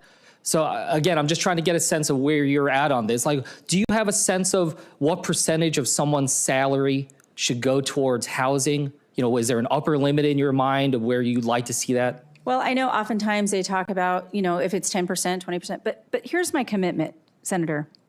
My commitment to you is to tell that story. I will come out and visit every state's and understand what's important to them and tell that story not only to the president, but also work with members of Congress. And if you all see fit, I will fully and fairly enforce the minimum wage laws that you all see fit and work together. I know, again, it needs to be a conversation between us here. I mean, it's not just on us. You're going to be somebody who's supposed to be fighting for the American worker. Is 50% of someone's salary too high in terms of what goes towards housing? Well, again, depending on what the salary is, people can determine that. I mean, if I had to take a guess, you're wanting me to say yes or no. It's hard to guess on what people want to spend on their housing, but I do want to help the American worker. I want them to make enough money. I want them to give them the opportunities, and I want to work with Congress on this issue because it is important. This is a sensitive issue. We hear about it all the time. You know that, and I know it's, that. as I said, the top issue. And I'll say that, when it comes to the lowest median rents that we see in this country right now, it's around $850, $900 a month, which is at around $10,000 a month. Yeah. And what these I are do in some of know- the states where, again, the minimum wage is $15,000 a year. So talking about 2/3 of their salaries. When it comes to paid leave, I mean, I know a colleague of mine was going to raise this. We were able to move forward on government employees. I want to just get a sense, do you believe that all American workers are entitled to paid leave? Again, we don't have a federal paid leave. Should we? Well, that again, I know as a But Department I'm just of trying to Labor- get a sense of your vision. I get it. You're not a lawmaker anymore, but I'm just trying to get a sense of what you're going to be fighting for. What's your vision for the American worker? Well, my vision for the American worker is to achieve the American dream. I understand that, but is a part of the American dream paid leave for all workers? Well, again, I cannot commit to you today that I would say 100% paid leave across the board is something that should be taken up by the federal government. Independent of states, state of Oregon, again, they choose to do that respective of their states. I want people to have the opportunities to keep more of their hard-earned dollars. I know the president, again, is in line with the America First agenda to have those freedoms, to keep those hard-earned dollars that they earn, and we want to make the most prosperous opportunities available for them to earn the most based on what they are skilled to do, and offer them the development and the skills that they can to earn that opportunity. I want this more than anything. Yeah, and look, I want it too, and that's why, if confirmed, I want to work with you on this. Absolutely. But I'll just tell you, when I talk to workers back in New Jersey, they say it feels like death from a thousand cuts right now. There's housing, there's healthcare, there's so many other things. They're working 2 to 3 jobs just to be able to get by. They're not asking for the moon. They're just asking to be able to live a life of dignity and decency. And I hope that we can at least be able to stand up and say that that's what we're going to fight for. I yield back. Thank you, Thank you, Senator. Senator Kim. Senator Tuberville. Thank you. Good morning. Good morning, Coach. Let's beat a dead horse here. Right to work state, Alabama. My constituents at home want to know that, are you going to try to change our status as right to work? I respect the fact that you are from a right-to-work state, and I respect the fact that you can continue to be a right-to-work state. Thank you. Back when we had the PRO Act, I offered an amendment that would require authorization from employees in order for any kind of dues, fees, or assessments to be used towards a political campaign by the union bosses. It failed. Are you for that? Are you for, how would you handle that? Dues going from a union, paid in a political contribution from employees that are not asked, can we use your money? So you're saying they pay their dues, it's used for a political contribution without their knowledge? Right. Yeah, well, again, that's not something that I think they should be aware of where their dues are going. Yeah, okay. Just asking. Yeah. You voted for the PRO Act. I was just asking. I didn't, Senator, if I could correct the record, I did not vote for the PRO Act. I put my name on this. We did not have a vote on the PRO Act, so I just wanted to correct the record on that. All right. We had this conversation a couple of weeks ago. My constituents want to know, you worked in Planned Parenthood years and years ago. You pro-life or pro-choice? I am supportive of the president's agenda. I have a 100% pro-life voting record in Congress, and I will continue to support the America First agenda, which we know includes life. Good answer. All right. Talk to me about legal immigration. In my state, we have the most engineers in the country, in the state of Alabama, because of NASA and defense contractors and all those things. We're running short on a lot of engineers, high-tech people that are well-trained in our country. For some reason, we're running short because big tech is growing. Where do you stand on legal immigration? Your thoughts? Well, I'm supportive of legal immigration only. I mean, I don't see another way around it. But you're talking about, are you referring to the H-1 visa program? Anything to do with high-tech, anything to do with engineers, that, eventually we're going to have to allow more people to come, but not to tear down the structure of young men and women having a chance to make a better living because they spent 4 or 5 years at a university and have to pay their bills. No, I appreciate that so much that you brought this up. You know, certainly we never want to replace the American worker. We want to make sure that we're investing in the American worker and they have the skills needed for the high-tech industry, as we see moving forward through a lot of our respective states. On the visitor's visa, on the H-1B, there's been conversation about in the immediacy. I've heard that from many of the senators. It's about today. What happens today and tomorrow? I commit to you to working, again, with testing the market. That's the Department of Labor's remit. It's to test the market and seeing where we need the guest worker program. Once we've exhausted all other programs and making sure that we're out there, then work with the Department of Homeland and certainly the Department of State on if we have to administer more, but that's going to be certainly Congress will determine it, and then I'll work with those interagencies as well. And I would love to work with your office on that specifically. Thank you. Thank you. I'm not going to put you under a gun on this question. You probably don't know a lot about it. A lot of people in this room know a lot about it. NIL, name, image, and likeness. Mm-hmm. It is a disaster, and we're going to have to do something in your tenure to help young men and women understand the situation that we're in, because we're going to start losing Title IX. We got a young man that just signed an $8 million contract, and he's 20 years old, and it's out of control. So the next time you come, hopefully we can have a hearing on what we call name, image, and likeness. I'm all for kids making money, but it is workforce. It needs to be changed. It needs to be regulated to a point where, all men and women, young men and women, can have a chance to make money. So just to bring that to light, but that will be under your purview in the very near future. Thank you, Mr. Chairman. Thank you, Senator. Thank you. And next would be Senator Blunt Rochester. Thank you, Mr. Chairman. And I also want to thank you, Congresswoman Chavez-Deremer, for the opportunity to meet with you ahead of the hearing. I really felt we had a robust conversation about the workforce and how we move forward as a country, and the fact that working people deserve respect, protection, and fair treatment.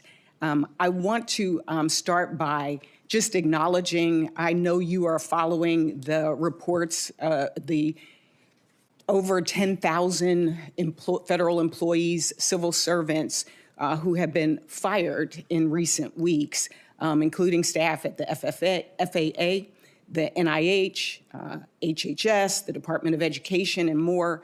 And to me, beyond the harmful impacts that those individuals are feeling and their families are experiencing, it is having ramifications across the country.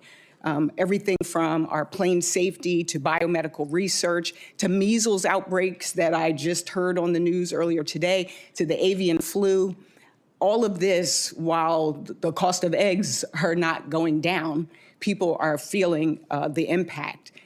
I'm also concerned, I shared with you, I had the opportunity to serve in Delaware as Secretary of Labor, and so labor is so important to me, but also State Personnel Director. And just from a workforce planning perspective, a lot of this doesn't even make sense. To get rid of some employees that are protecting our national security, our nuclear safety, all of these things, and our health just doesn't make sense. And then there's going to be the ripple effects of where do these folks who are now unemployed get the resources they need to live and survive? How do they deal with the trauma? There will be ripple impacts. And what you said is you want to help the American worker. And I hope that you will consider these individuals as also American workers.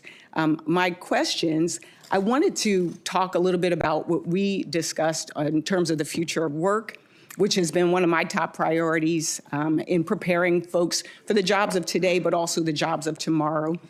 And in Delaware, we have a robust biotech ecosystem involving workforce-focused partners like the Delaware Bioscience Association and the National Institute for Innovation and Manufacturing Biopharmaceuticals at the University of Delaware, also known as NIMBLE. We also have with our students the Delaware Pathways and vocational technical high schools in Delaware, and 2 labor unions. So far, we know we need more workers to grow our economy. Do you have a plan to prepare workers for careers in emerging industries like biotech and AI? Thank you, Senator. I really did appreciate our meeting as well. I know you have the knowledge from a labor department in Delaware and that you ran that. And I hope we work together and you will share with me some of the tips and tricks of the trade, because I don't need to reinvent the wheel in a lot of places. I just need to make sure that we're respecting and honoring your story as well, and for Delawareans. Delawareans. That's right. But this is important, specific to the skill. And I think what we talked about is even more so than high school. We're talking about junior high. And understanding how important that is for the workforce, that we have to get these young people in early and understanding what they care about, and that we have that workforce. So under the Department of Labor, it is going to be my responsibility to make sure we're investing in that workforce development. I was proud, and I was brought up earlier, to serve on the Ed and Workforce for reauthorizing WIOA. That's, again, a bipartisan. It didn't happen. It didn't go through. And I hope, with all respect and talking to the president, if it aligns, that this is something that if Congress takes it back up, that I can work with you all, not only technically, but to enforcing that and really investing in the workforce specific to high tech, because we know we're going to need those jobs. And so this is an important issue, I would think, to everybody sitting up here, that they're a part of the workforce and respective in every state. I know in our conversation, we talked about making sure that labor as well as industry are present at the table when we make these big policy decisions, when we do legislation. One of the things that I will be focusing on and introducing legislation on is an accelerator, the Advanced Research Projects Agency of the Department of Labor. ARPA-L is similar to what we've done for health with ARPA-H, with defense for DARPA, which gave us groundbreaking technologies like the internet and Siri. And so hope to work with you on these as well. And again, let's make sure that we focus on all workers. That includes those folks that are being fired, laid off, and in a lot of trauma. Thank you, and I yield back. Thank you, Senator. Thank you, Senator. Senator Murkowski. Thank you, Mr. Chairman, and welcome to the committee. I enjoyed our conversation. We had a chance to talk a little bit about the Alaska workforce. I'm looking at an article that just came out, and it cites to the Alaska State Department of Labor and Workforce Development, looking at labor statistics or workforce statistics back in 23. We don't have 24's numbers yet. But right now, non-resident workers in our state make up 23.5% of the workforce. That's a lot. It means we get folks that come to us from other states. When you have 82% of your communities that are not connected by road, you can't move as a worker from one village to another village unless you're willing to pay several $100s for each leg of your airplane ticket to get you to another community for work. So we rely on out-of-state workers. In the oil and gas industry, 37.4% of the workers were non-residents. In the mining industry, non-residents accounted for 41.6%. In the seafood processing sector, which is significant, it's one of our largest employment and economic drivers in the state, producing more than $5 billion in economic activity. So this is big for us. But what is even bigger is in 2023, 82.8% of the workers were non-resident. We process our seafood in small coastal communities that, if they have a population at all, it's maybe 500 people that are there. You cannot run a seafood processing industry when you don't have the workers. And so back to the comment that was made earlier about H-2Bs, this is significant for us. Senator Collins asked about your commitment to issue supplemental visas in a timely manner, but also to the maximum extent allowable. You do have that discretion. You've indicated that you're going to work to that. I'm going to ask you to look specifically to the seafood processing sector. Of all the sectors that are out there, and my friend from Virginia knows full well, seafood is more truly seasonal than so many other sectors. But right now, we are competing, if you will, for these H-2Bs with other sectors like landscapers. Last I checked, you can do landscaping 365 days practically in most parts of the country. The seafood sector in Alaska, you're looking at an industry during the summer, at least when it comes to salmon, where it is literally an 8 to 10 week season. We are the poster child for seasonal workers.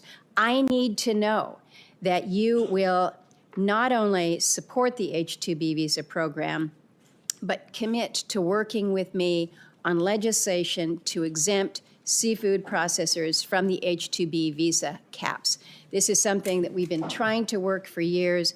Basically, we've been stalled out by big labor that is so concerned that we're not offering these jobs to people across the country. You can't get an H-2B visa until you have demonstrated that all the efforts that you have made to seek U.S. workers and that none are coming to you. So we had the conversation in my office. It's important to state it here publicly how significant it is, and I need your assurance that you're going to work with us and work with your partners within Homeland Security as well on this critical issue for us. Yes, ma'am. I will commit to working with you specifically on this issue. Thank you. I appreciate that. A lot of conversation about apprenticeships, so I'm not going to revisit that, although I did just come from a meeting with the head of the Alaska Military Youth Academy, who was talking about the benefits of going from that exceptional program to hand in glove with the Alaska Works training program so that these young people can see the benefits right then, right there. Maybe I want to be a welder. Maybe I want to be a carpenter. But you take them hand in hand. Last thing I'm going to raise is something in a conversation just yesterday with the head of the building trades. We're talking about childcare.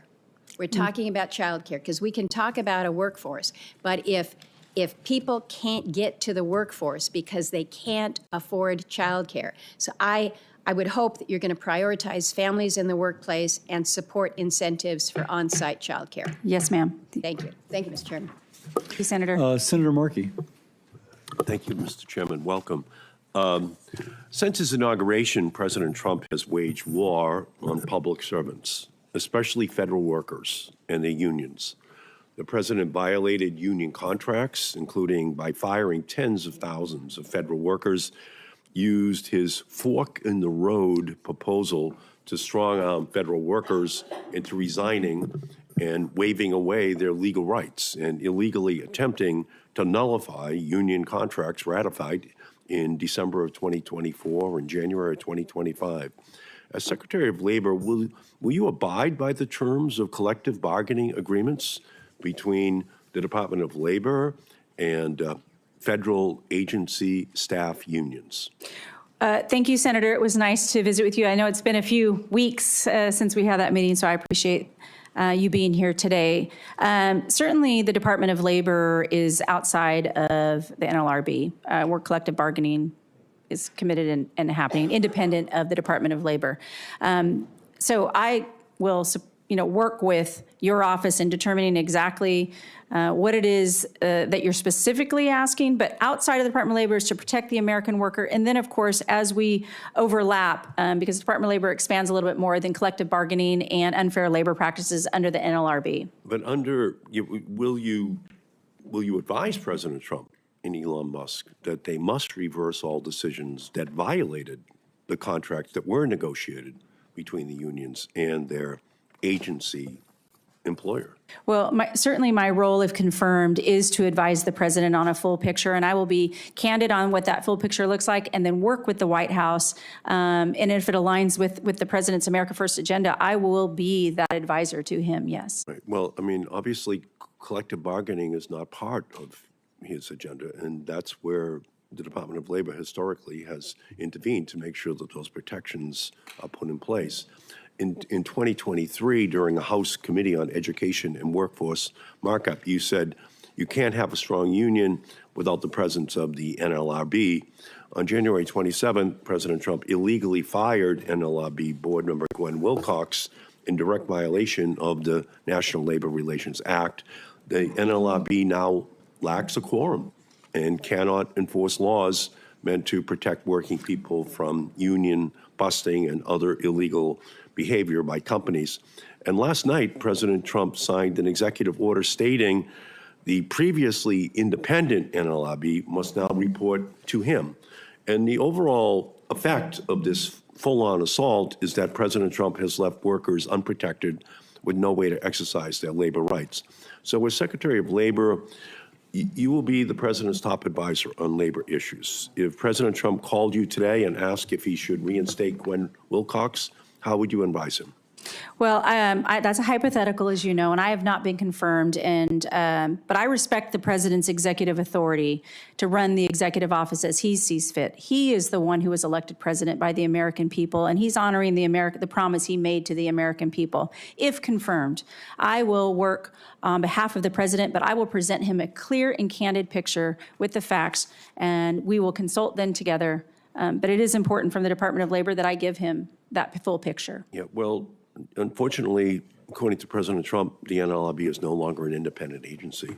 And by signing that executive order to abolish the independence of the NLRB, it puts a lot of pressure on you to make sure that there is a protection for the independence and capacity of that agency.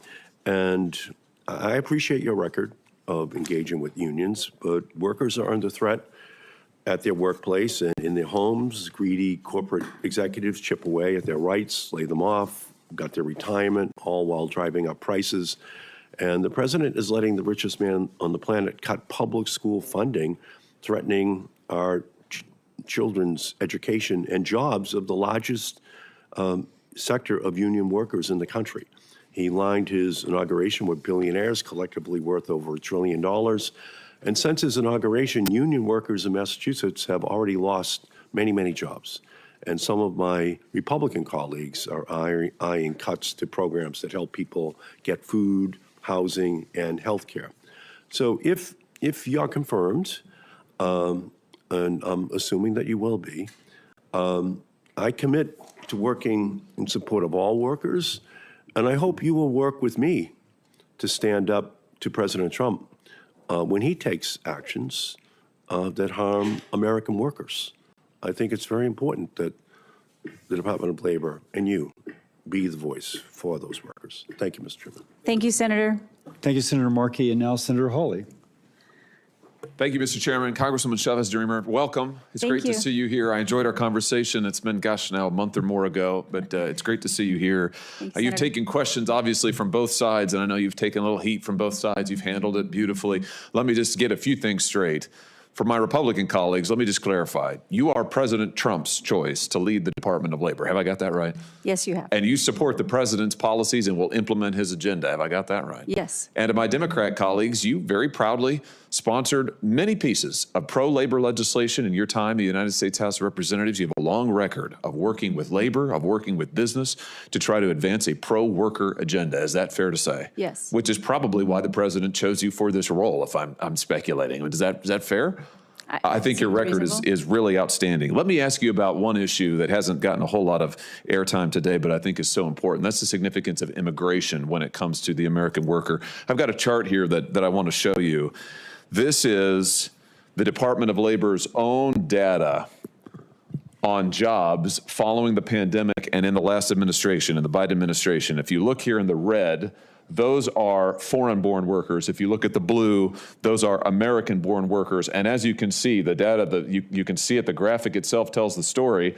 American-born workers, no change in employment, just a return to the norm in the Biden administration. Foreign-born workers, that's where all the jobs go. What's it mean? According to the Department of Labor's own statistics, during the Biden administration, virtually all of the job gains, which were pretty meager, I have to say, but even that, virtually all of them went to foreign-born workers. Now, we know, again, from the Biden administration's own statistics, that about 11 million encounters with illegal immigrants were recorded at the border. During 1 month alone, the Biden administration allowed 370,000 illegal immigrants to cross the border. Many of these people got work permits and started working, competing with American workers and legal residents, many of them union members, And of course, illegal immigrants, not union members, companies don't pay them the same wages. They don't offer them the same protections. Speak to the danger of out-of-control illegal immigration when it comes to wages and benefits for American workers. Thank you, Senator. Very important issue, and one that I know that the president has been very public about, protecting the American worker, and understand that we don't want to displace American workers. I understand some of the senators in the guest visa program on the immediacy of certain industries. But as a whole, we want to make sure that we're always investing in the American worker first, that we want to be one of the strongest economies in the union and in the world. So we can be on a level to compete with our, maybe our foreign adversaries when we're talking about China. But what's important to the president and important to me and how we align is making sure that we're putting the American worker first and that they have the opportunities to earn and be at those jobs as they see fit, and the Department of Labor to support them in that investment in that those industries. Is it fair to say that a tough border policy that cracks down on illegal immigration, that stops the flow of mass illegal immigration across our border, stops the work permits being given to illegal immigrants, this is pro-worker. This helps American workers maintain their wages and maintain their jobs. Is that fair to say? It does. Let me ask you about some of the children who came across the border, were trafficked across the border in the last administration. 520,000 of them, to be precise, unaccompanied children trafficked across the border. Hundreds of thousands of them lost and now being exploited by companies like Tyson's Food, for example. Let me just give you an example of bad corporate behavior. Tyson's Food has closed down 2 major plants in my state, the state of Missouri, just in the last year and a half. They have canceled contracts with farmers. They have put thousands of workers in my state out of business. And yet, we know from the investigations done by the New York Times and others that they have huge numbers of illegal child labor in their supply chains. In their factories, they are putting children who are trafficked here to work. So they're firing American workers, but they are exploiting child workers. Will you go after companies like Tyson's and anyone else who would violate our labor laws and exploit children while they are firing American workers? Yes, it's an important remit under the Department of Labor, as you know, to protect and not exploit all workers, but certainly child labor should not be accepted by anybody in America. And the Department of Labor has the enforcement capability to double down if they knowingly are breaking the law and exploiting children in their factories. I think we've got to make the penalties even tougher. Senator Booker and I have bipartisan legislation to do that. And again, it is pro-worker to say we're going to protect Americans who are working legally, and we're not going to allow children to be exploited in this country, or people trafficked into this country to be exploited for the purpose of profits by these mega corporations. Thank you, Senator. Thank you, Senator Hawley. Senator Osha Brooks. Thank you. Good morning, Mrs. Chavez-Deremer. And I want to, first of all, congratulate you and your family on your nomination. And to begin by saying Maryland, the workers that we're talking about today, Maryland has the highest per capita share of federal workers in the country. So the people that we're talking about are my constituents, by and large, and they are reeling from this administration's mass firings. Now, when we had our conversation last week, and I know that it was reinforced today, you assured me that you would abide by the law, that even if encouraged to break the law, you said that you commit to following the law. Is that still the case? Yes. Now, do you believe that a collective bargaining agreement is enforceable under the law? Yes. And if I can ask you, are you aware of the statute which recognizes the right of federal employees to engage in collective bargaining?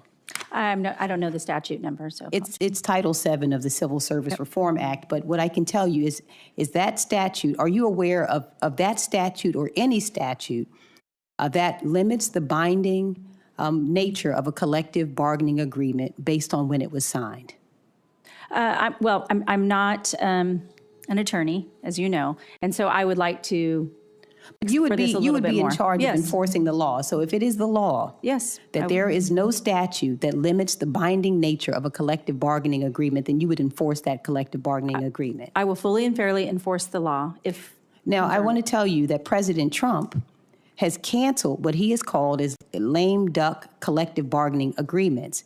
And I want to ask you whether there is, what statute there is that you believe would give the president the authority to cancel or void approved union contracts certified during a lame duck?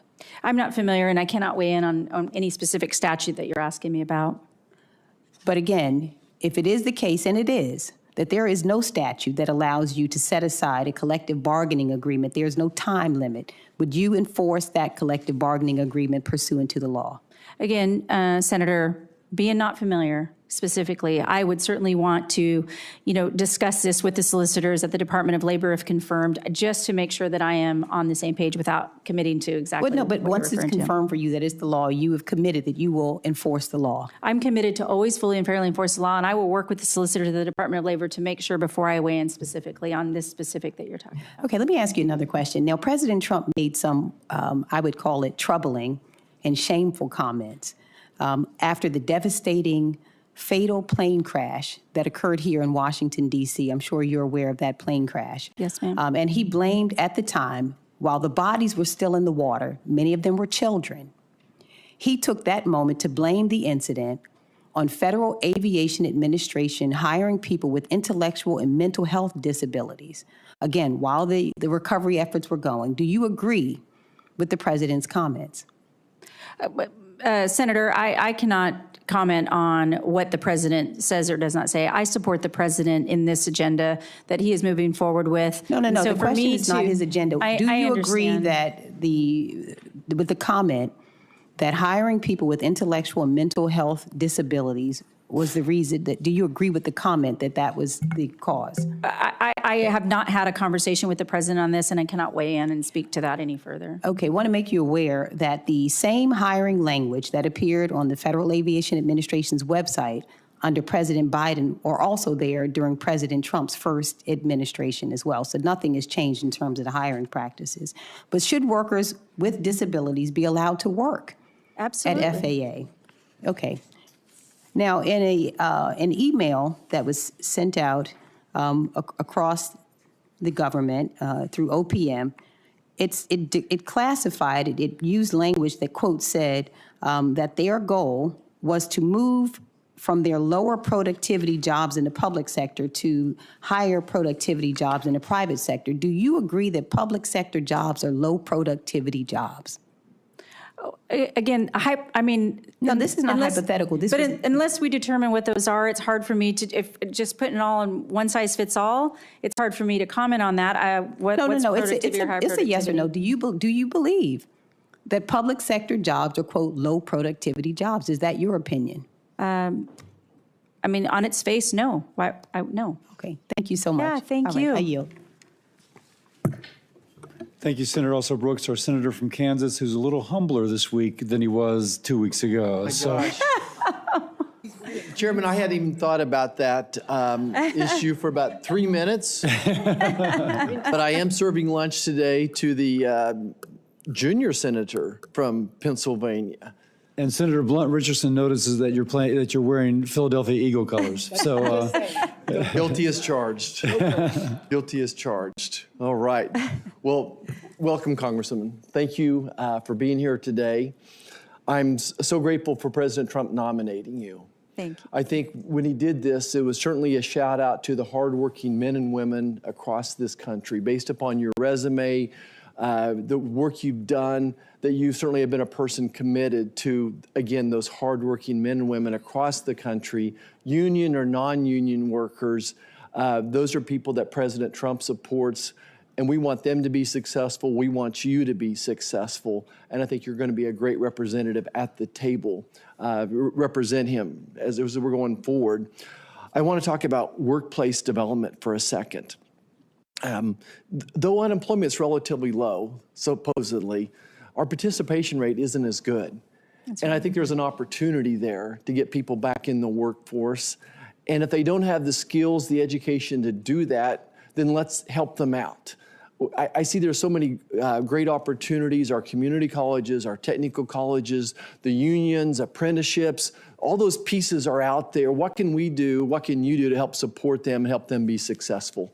Thank you, Senator Marshall, and I'm sorry that the chairman is being so mean to you in the first few minutes of you being here. But again, it was great meeting with you because we had that conversation about workforce development and workforce investment in our communities and how it can differ oftentimes in a metro area versus a rural area and all of the above. And how you mentioned to me your family in the local community colleges. I took Clackamas Community College right outside in Clackamas County, right from Happy Valley, and how important that was for the community as a whole.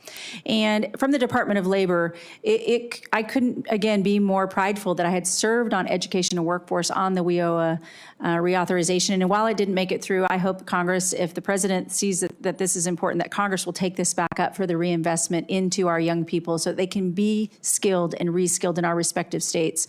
I can't wait to come out and visit. And I think I've mentioned to this a couple senators, coming out to all 50 states would be amazing to really learn how the labor laws are affecting your respective states and the investment in the workforce. So I commit to you that I will work hard for the Department of Labor and the agencies within the Department of Labor to make sure that our young people are ready to go in the workforce.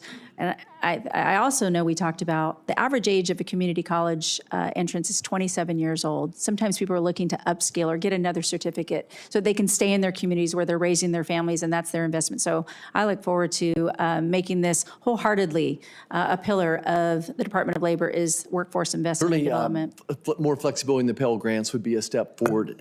And we worked on that also in workforce and sponsored that bill. We did it for pilots, young pilots, but certainly that was important. What about how can you better work with state agencies? Well, oftentimes the Department of Labor and the federal-state partnership is key and sometimes forgotten. I think one of the areas that we can look together is unemployment insurance was talked about over the last several years, and how we can be a better federal partner, give them the tools that they need, the state partners, in order to develop their workforces and make sure that they have people who are in the workforce who want to stay in the workforce and not pick up and leave. And again, invite people back. So many people have left the workforce, even the search of a job, and we want to make sure that those people are coming back from full force. Okay. I want to take a moment and talk about the franchise model again. And I heard the chairman's opening remarks or questions kind of touched on this, but I want to go back there. In my mind, what the franchise model has done is helped many people achieve their American dream of owning their own business and being successful too. That's right. And I think it's been a great opportunity, especially for women, for minorities, for veterans as well. And we have to work on this balance. I want the unions to be successful. I want the franchises to be successful as well. How do we achieve that balance? Any thoughts on where's the win-win opportunity when it comes to that issue? Well, a lot of times the reference is to the gig economy and understanding the franchise model as well. And I support that the efforts of, the franchise model as it does allow the flexibility for business owners to determine, do they want to be in business for themselves? Do they want to, work for somebody else? But I think the only change that can be talked about today that will work in all of these is everybody has to have that voice and understanding at the table. One of the reasons the president nominated me, and that it's kind of been mentioned, but it's not always that we're going to agree on both sides, but we're going to be understood, that they will have a voice. That's the difference this time, that I want everybody at that table to have that voice and what is valuable to them and their membership or them and their employees or a business owner when they're struggling. Compliance is important, education of compliance. And then also, that we can protect all American workers. There's a continuum from the first day that we have our first job all the way through retirement. Wherever a worker is or a retiree is on that continuum, they should be respected for the hard work that they've put in. I can tell you, bringing everybody at the table is going to do just that and reinforce the things that we care about in our respective states. Thank you. Thank you, Mr. Chair. And thank you, Representative Chavez-Deremer. I enjoyed our conversation last week and appreciate your enthusiasm. I thought I'd start with just a quick question, that if you track the shrinking of the middle class, which we've seen in this country over about the last 60 years, I think it's safe to say, it almost exactly tracks the reductions in unionized labor in terms of as a percentage of the workforce. They track almost perfectly. Do you agree that we want to get more workers in unions as a method to expand the middle class? Is that a worthy goal? Well, I think the goal is the option. If people choose to organize, they should have a free and fair right to organize. And if they choose not to, they should also have that right. But don't we want to have more? Isn't the country better off with more working people getting paid better wages? And really, the only way that generally happens is through union representation. Well, again, supportive of both sides of the table is going to be important. If an employee chooses that they want to be in a union, or they have the right to do so. And the same if they choose not to. It was just mentioned on the other side about, what does it look like for the franchise model or the independent contractor model. So I think the flexibility and the conversation is what's key here. And is there room for both? I believe there is. The president certainly believes there is, because this is the new direction of where oftentimes we've had the extremes arguing. If we keep the American worker first and foremost, we're going to come to the center of that table and I think develop exactly what you're talking about, keeping more of their hard-earned dollars. I appreciate that. And again, the ultimate goal, we want to expand the middle class. I appreciate your small business background as a small business person myself in a past life. I think that will be invaluable. We met last week with some of the leadership from the Cherry Creek School District in South Metro Denver, one of many that has innovative apprenticeship systems they put in place, and they're training teachers, HVAC technicians, engineers, aerospace manufacturers, go down the list, healthcare workers of various sorts. And this is just one of many programs we've got in Colorado. Now, the president's proposed funding freezes are going to prevent us from keeping many of these programs running in our state, and I think taking valuable opportunities away from the kids. How can you, as secretary, assuming you get approved, how can you protect these programs against attempts to unilaterally, and I think in some cases unlawfully, claw back the federal funding from these programs? Well, I think the key here is going to be presenting to the president. Again, I mentioned visiting and understanding exactly what's happening in Colorado and all the respective states, and presenting to the president as his advisor what's happening on the ground. That's what he wants to see, a candid, clear, concise picture, so that as we move forward in the America First agenda, that we're going to be supporting the American worker. That is first and foremost in his agenda. We're aligned in that. That's the conversation that we had, is that he wants to support the American worker. And so I will present to him the clear facts from all of the respective states. Okay.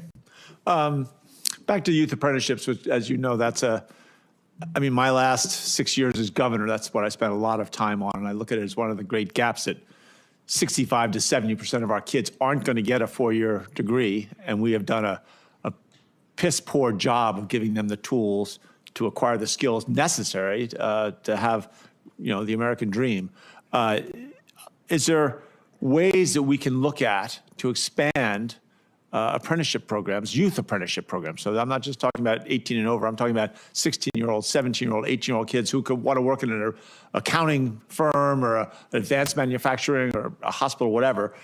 How can you see us expanding that through your tenure at the Department of Education? Well, I think we can certainly agree that, and you heard the conversation about, speaking to even our youngest, our junior high, our middle school kids, all the way up into high school. But I would like to work with your office and, as if confirmed, get into the Department of Labor, really expand and explore what can be done. But if I could work with your office specifically on this and get to know it a little bit better, I would like to have that conversation with you. No, I will take that and we'll follow up on that. We'll get you out to Colorado. A lot of the records, on February 5th, DOJ went to the Department of Labor and demanded that certain federal employees' information be released. And I think there's a lot of retirement account, private information. We haven't seen, I haven't seen any disclosure of how those records are going to be used. And I think, what are the reassurances that the American people have that those are still safely secure? Well, I haven't seen them either because I have not been confirmed, as you all know. I have not been read in onto what is happening with DOJ in the Department of Labor. But if confirmed, that'll be the first thing I do, is make sure that I'm briefed on it and made aware of everything that's happening. So I don't have that answer for you because I don't know what's been happening either. Okay, fair enough. Thank you. Thank you, Senator. This concludes our hearing. You did very well, and thank you for that. Thank you. Thank you. To your parents and husband and children, I know y'all are incredibly proud. This is my, so let me just my say mom that. and dad, Yeah. my daughter, my parents. For any senator who wishes to ask additional questions, questions for the record will be due tomorrow at 5 p.m. We now conclude the hearing. Thank you. Thank you.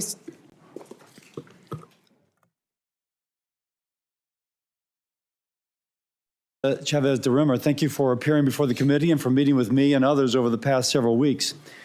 The Committee on Labor has the responsibility to fairly enforce the nation's labor laws, unbiased towards one or the other. The Biden-Harris administration weaponized their authority against workers on behalf of Democrats' political supporters. They eroded the flexibility of over 27 million independent workers, threatening their ability to provide for their families in the manner in which they chose. They also attempted to dismantle the franchise model, employing over 9 million workers and empowering Americans from all communities to become successful business owners. The American people rejected these anti-worker policies at the ballot box. With President Trump back in office, we have the opportunity to turn the page and enact a pro-America agenda, empowering workers, securing economic prosperity. If confirmed as Secretary of Labor, I look forward to working together to accomplish this shared mission.